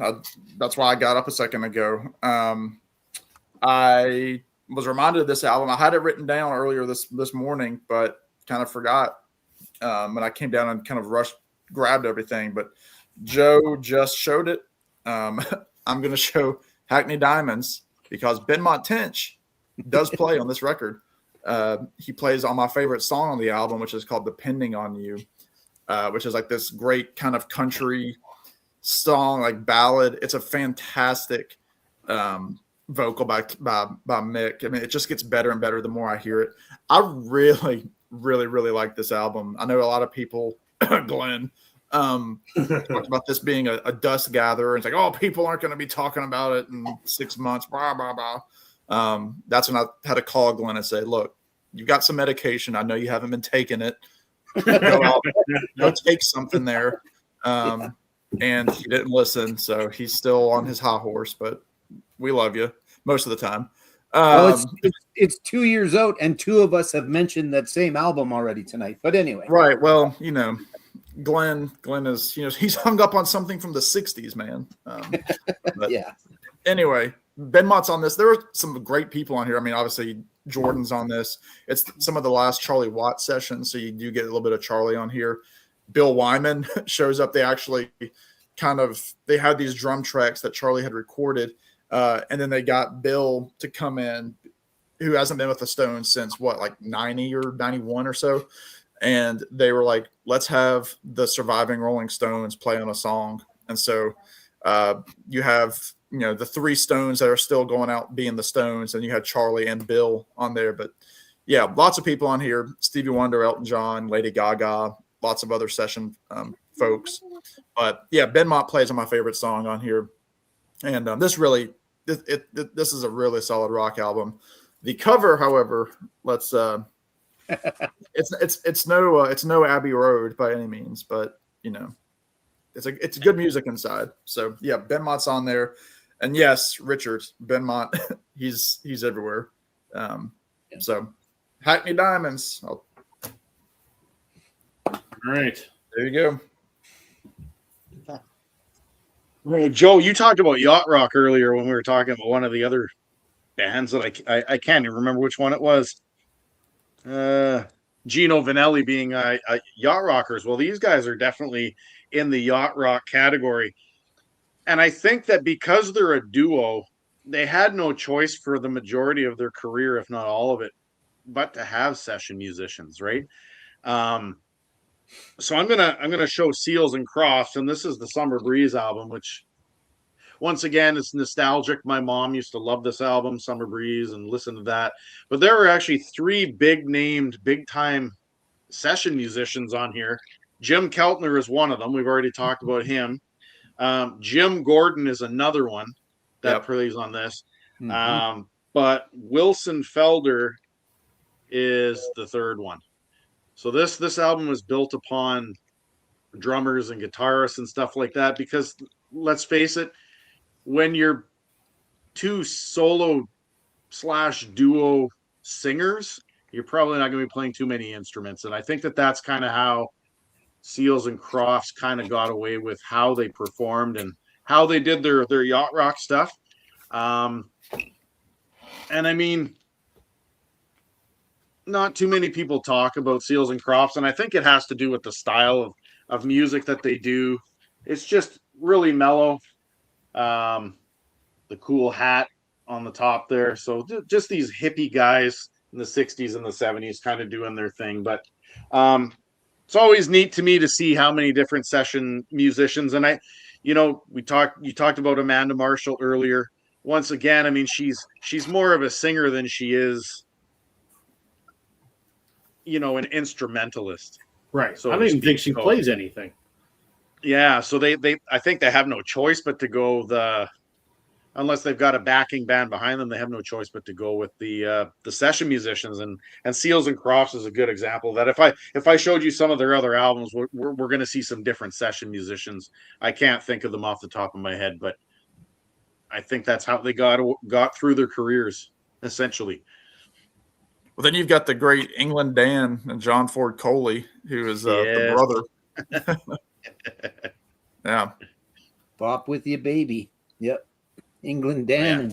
Yeah. I'd really love to see you tonight. Yeah. And the song. Yeah. Thanks for the freaking Seals and Crofts Summer Breeze in my head, Daryl. I know. I'm just thinking this same thing. Right. Because it's one of those. Makes me feel fine. All right. I'm going to go with I'm going to talk about the drummer specifically, but there is the all-star band that plays on a lot of these Blues Brothers, and I won't Yeah. mention the rest because we might get to some of them. At least I would think We're gonna get to one in about 2 minutes. Yeah, so there you go. So I will just talk about Willie Hall, who is the drummer. Again, he was a big part of the. Well, he was not a big part of it. He was the drummer for the Bar-Kays, which were. There was Booker T and the MGs, and there was the Bar-Kays that were Isaac Hayes' band and had a lot to do with Stax Records. So again, a group of musicians where you went to the record studio, and if you didn't have a band of your own, you used them, and they just knew what the hell they were doing, and they did it right. So yeah, there is a list of the all-star band that's on here, but I'll leave it for now. But yeah, Willie Hayes of the Bar-Kays, part of the Stax group, and really, really good. Yeah, thanks, Richard. Because I had kind of got it out of my head when I started talking, but now it's back in there. So I'm sorry, but you're going to have to leave now. No, that's fine. You can stay. I just watched the Blues Brothers probably 3 weeks ago. I hadn't seen it in a few years. It's so good. Yeah, it really is. That whole band. The Ray Charles scene, just the whole thing. I'm trying to get my son to watch, and I'm like, Parker, it's a car chase, and Princess Leia has a bazooka, and he's like, nah. What more do you need? Right? I got him watching Smokey and the Bandit, so I'm like, it's kind of like Smokey and the Bandit. But he's not. Very nice. So, whatever. All right. Well, thanks for the segue, Joe. You're welcome. The Blues Brothers band, for all intents and purposes, was Booker T and the MG's band, for the most part. One of the guys from the Blues Brothers, a guitar player by the name of Steve Cropper. I have so many Steve Cropper records. Yeah. So where do I start? Well, we're going to start with, let's go with this one. I am just such a massive, massive fan of Delaney and Bonnie. He plays on their album Home. This is their album Together, which he also plays on. I'm just such a massive, massive fan. I still need 2 more Delaney and Bonnie records. So the first one, I can't remember what it's called, and Motel Shot. If you ever see them come into your store, Joe, let me know. I will. So he's on this along with a bunch of other people. I don't know. I mean, my dad was a big fan of it. I was never interested in these guys when my dad was alive. But for some reason, Delaney Bramlett and Bonnie Bramlett had some crazy friends. Clapton, George Harrison. You look on here, Bobby Womack's on here. Billy Preston's on here. Jim Gordon's on here. Dwayne Allman's on here. Just crazy people that have been on all kinds of stuff. So anyway, he played with Delaney and Bonnie, and he's on Levon's RCO All-Stars album, which I don't know if Sam, if you've ever heard this, but you should have this. I know you've shown it. I'll do look for it now when I'm in stores. And when you pull out the, I think I got it for like a couple of bucks. When you pull out the sleeve, and you look at that's basically Booker's band right there. So, you've got. Well, Booker T is on here, and Tom Bones Malone, Lou Marini, Alan Rubin, Donald Duck Dunn. That's Booker T's band. So he plays on that album. He plays on the Delaney and Bonnie live album. He plays on Ringo's album. Yeah. And this... No, to Sam's point earlier about anyone plays with Ringo, yeah, everyone plays with Ringo on this record. Even the Beatles after they break up. Yeah. 3/4 of the Beatles are on this record. So, imagine that Jim Keltner's on this one. I was going to talk about Jim Keltner, but since we're running out of time and Dale already did, I took my Keltner records out. But so there you go. There's 4 records that Steve Cropper played on, 4 of probably 20 some odd Cropper records that I have. So. All right, we'll go around one more time. Sam. Well, I'll just show rapid fire. I've got 3 here. This one, again, kind of in line with the Rick Rubin stuff. I know this is one of Rob's boys right here. Big Neil Diamond. Love you Neil. know, just had his 85th a couple days ago. But Yep. this was kind of Rick Rubin was kind of trying to do with Neil what he did with Johnny Cash, and kind of just say, look, here's your guitar. Let's go back to how you were writing songs in the 60s with, you know, the Monkees and, you know, Carole King and like that era, you know, Cherry Cherry, Neil Diamond. So he goes back and puts out a couple of, I think maybe 3 records with Rick Rubin, and they're all really good. I mean, I'm not really a Neil Diamond fan. This was actually a gift from BCLT, but yeah, really solid. And like I said, Rick Rubin can always find a confidant in Benmont Tench, who is on here. Let me see who else is on here. Nary Nechtel is on here. Pat McLaughlin on guitar. Interesting, Jason Sine, Rob, who was the original guitarist in the Dirty Knobs with Mike Campbell. That's right. Mike Campbell is on here. Lenny Castro, who's also one of those guys, a percussionist. You could have pulled a million Lenny Castro records. But yeah, just all sorts of killer artists. So this is from 2005, so 21 years old now. So there's one for Benmont. I just mentioned this guy. No surprise that he's still playing with Mike Campbell. This is External Combustion, the second album by the Dirty Knobs. I think he does at least one song on all 3 Dirty Knobs records. And the rumor mill is, Rob, that we're getting another one very, very soon. I think Mike did a PSA at the beginning of the year, pretty much saying it's under wraps. They're just finalizing the legalese. So, yeah, Dirty Knobs, if you like Tom Petty, but if you want it more garagey, more like – he always says that they're more like the Yardbirds and the Animals than the Byrds. Like if Tom Petty and the Heartbreakers compared to the Byrds, these are more like the Animals or the Yardbirds.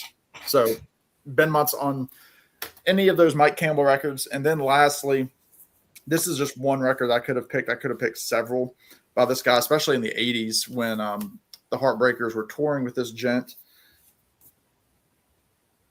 Bobby D. This is his most recent album of original songs. He did a kind of a covers album of his own stuff a couple years later, but this is Rough and Rowdy Ways.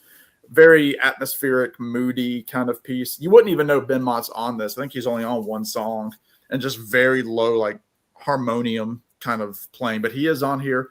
But he played with Dylan a lot in the 80s. The Heartbreakers toured with Bob, but you've also got Fiona Apple is also plays on a track on here. But again, you wouldn't know that she's on here.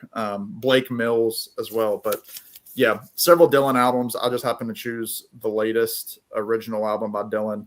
And yeah, longtime friends. So yeah, Benmont Tench gets around the block, if you know what I mean.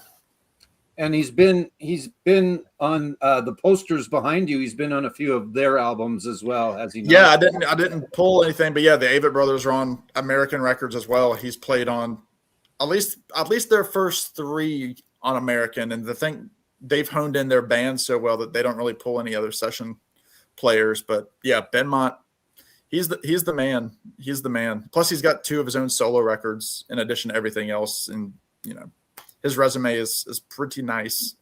So I would recommend going back and looking for a video that Sam did about the offshoot from Tom Petty. I don't know if offshoot's the right word that you used. I can't remember. Like side projects or something. I can't remember what I called it. Yeah, for those that don't already watch all of Sam's videos now, go back and watch that one. It's very good. I enjoyed that one a lot, along with all the rest. But I really like that one too. So thank you. Yeah, thank you, Joe. All right, Daryl. All right, so I will rapid fire as well. I've got 4 or 5 left to show, I think. So the first few that I'm going to show, they're more like the old school session. You know, you talked about the Wrecking Crew and stuff like that.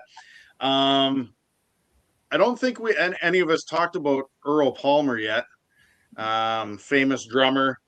Yep. I was reading about him, and he had come out after World War II, like he was a soldier in World War II, and he had talked about a lot of the mistreatments with black soldiers and stuff in the war. But then out of the war, he was considered actually one of the inventors of rock and roll, and he's been on thousands and thousands. I'm just going to show the Taproot manuscript, Neil Diamond. right? He's on there, and there's, I don't know, there's at least 10 or 12 session musicians on this album alone. You go on Discogs, they're all listed there.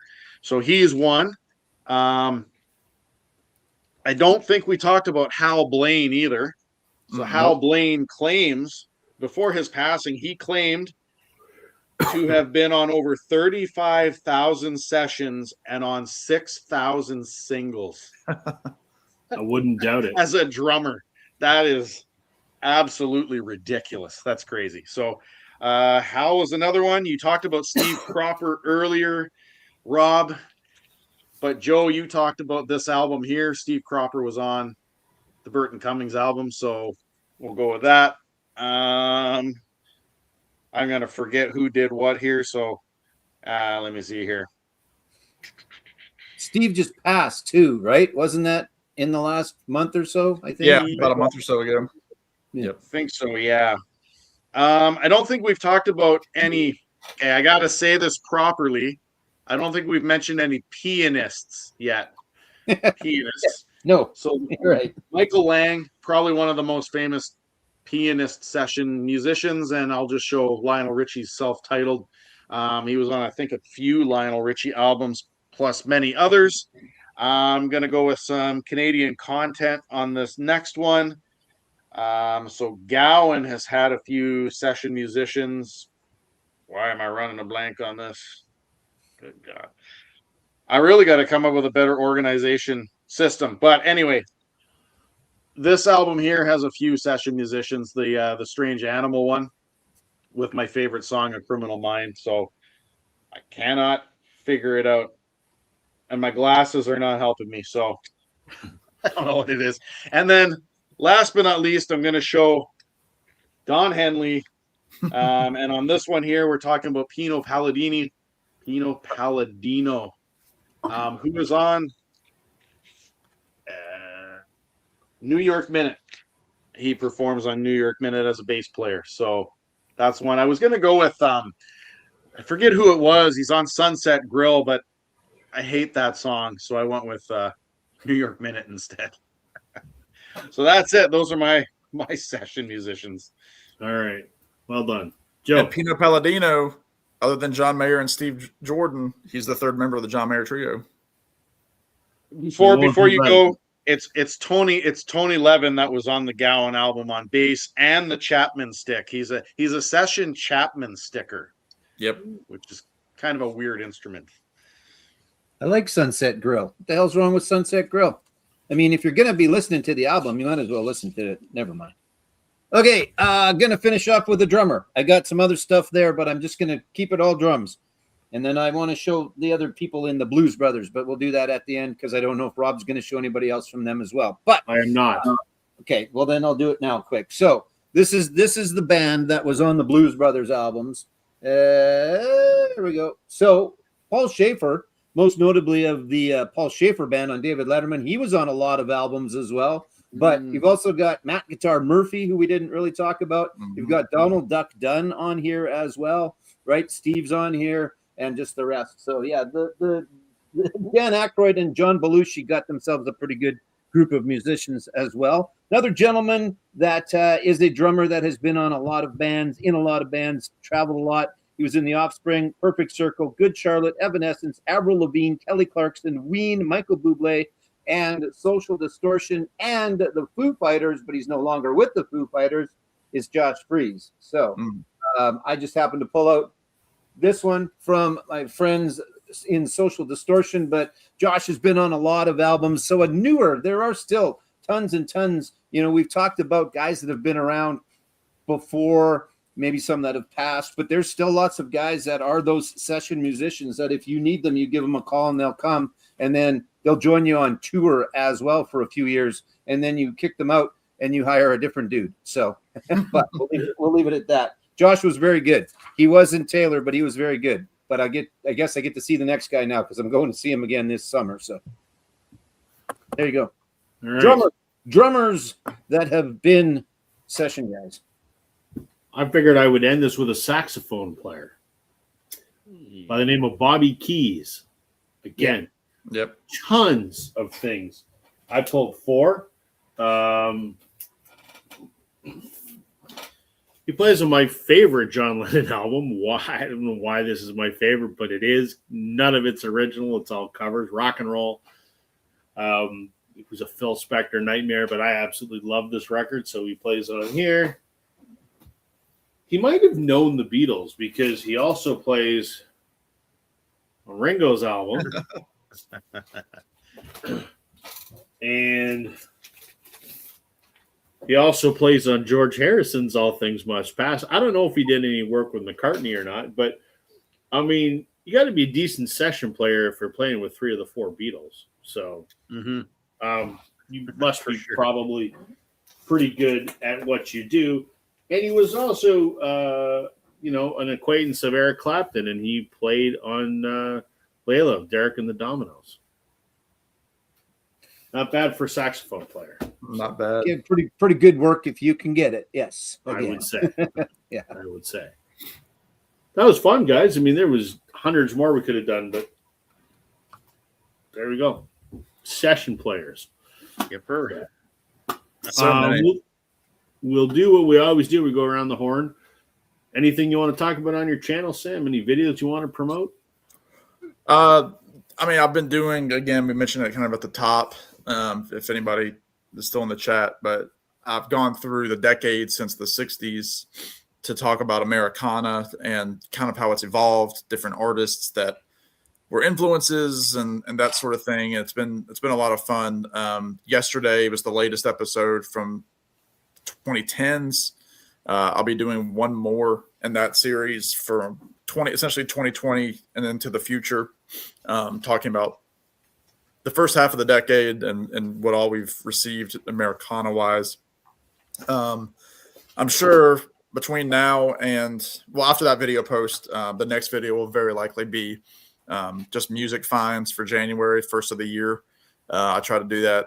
That's my first video, either at the beginning of the month or the end of the month, depending on how busy I am. But those are probably the next 2 that are coming around. I'm trying to work with a couple of people involving some interviews. I'm on my channel again, try to bring that back. It's been a while since I've done any kind of artist interviews. I've got one that I'm pretty sure I'm going to be doing. I haven't scheduled it yet. I'm supposed to reach out to him tomorrow to kind of verify some details, but that should be coming up. I know Rob and I need to talk at some point with our podcast potential collabs that are happening this year. I know I texted Chance a few days ago and kind of made note of the interview, and he's finalizing some things to get back to me, some information.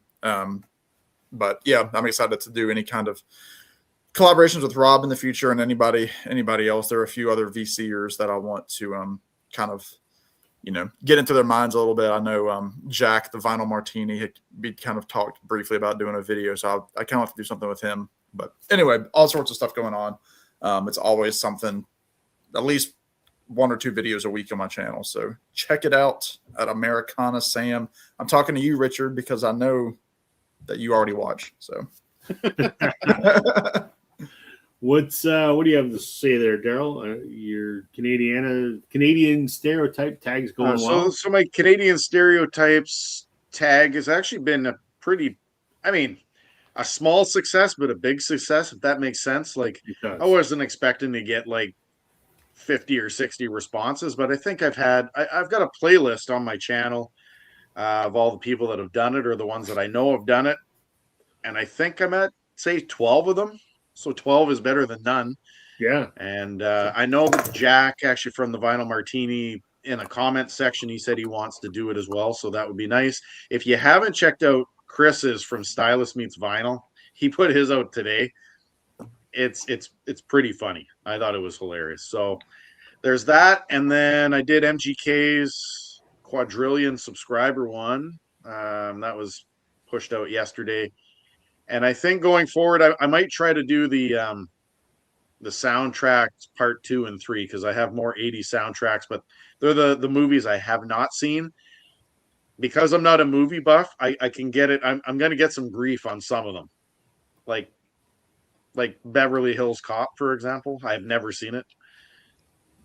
but I have no desire to go back and watch those movies. That makes Just sense. don't forget Grease too. If I had it, I would show it. You should, because it's fantastic. But other than that, there's nothing new going on.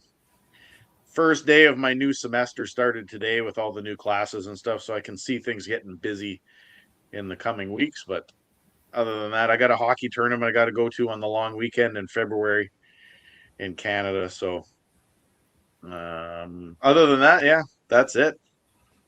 All right, Joe, obviously you've got a plug. We're doing something in a half an hour, but what else is new for you? Yeah, You got a video for the store, I saw. Yeah, I did a video for the store about some new arrivals, which, didn't make a lot of sense because they were new arrivals that were things that people had ordered in. But the point was that we can get these in, and it was a little bit of a cross section. And actually got a few orders for some stuff today. People are still ordering some person named Taylor Swift. I don't know. She's still selling albums every once in a while. Doesn't matter. There's a cool new Charlie Brown. If you're looking for the loved one in your life that is a Charlie Brown fan and a vinyl fan, there's a heart-shaped Charlie Brown album. It comes in a nice envelope and stuff too, so look for that. Good Vince Giraldi, nice jazz. But yes, that, and then the interview that I did with the young man from Black Tea, that's got a little bit of traction in the last little while, got a few views, which is kind of nice. I'm not sure how that caught on like it did, but that was cool. Yeah, and then looking forward to, in a half an hour, as you mentioned, it's going to be episode 2 of Rock and Roll Jeopardy trivia contest between our returning champion up in the top right hand as you look at it. Left hand, sorry, pardon me, I'm pointing with my... Anyway, Rob's the returning champion. Daryl's coming back. And Scott, who was with us in the chat this evening, is going to be our... I am expecting no less than to get absolutely destroyed tonight. That is my guess. Scott's going to kick the crap out of both of us. Well, I mean, the categories are never anything specific. It's just as it came in my head, I put them down and then I wrote questions for them. So but we're going up against a radio DJ, so we're screwed. Yeah, you never know. You click on the buzzer, though. You guys might have them on the buzzer, so you might have that. So anyway, look for that on both Rob's channel and my channel. If you can't join us live, which you're welcome to join the studio audience, you can always catch it later. And if you want to be on, let me know. Sam, I've already got your avatar built, so hopefully someday you'll be able to come on. I already built your promo avatar. I did a bunch of people I'd love to have on, and you were one of them. So let me know. Okay, cool. Will do. Yeah, I know it's a little late because it's 10:30. I know my buddies are Nighthawks, so I just got to find more people that are Nighthawks staying up till 10:30. But I think you fall into that category. So yeah, I'm usually up till at least midnight.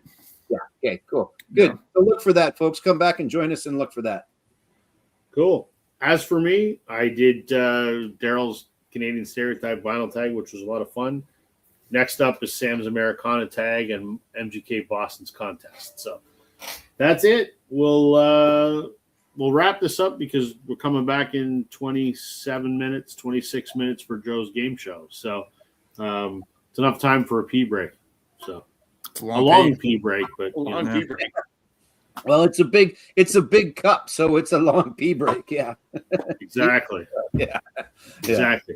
Well, to everyone that joined us tonight, thank you so much. We enjoy chatting with you folks every week, and for those that are going to watch it later, thanks for spending a couple hours with us. Daryl and Joe and I will be back with a different guest next week. Until then, tune into Joe's show. Other than that, we'll be back next week. Thank you, Sam, for being our guest this week. Yeah, appreciate it. Love doing stuff with you, buddy. So I'm glad you're back with a little bit of time to. No, it was fun. Yeah, always a pleasure. Enjoy that new internet down there. Exactly. I shall. Yeah. All right. Good night, everybody. We will see you next week. Take care.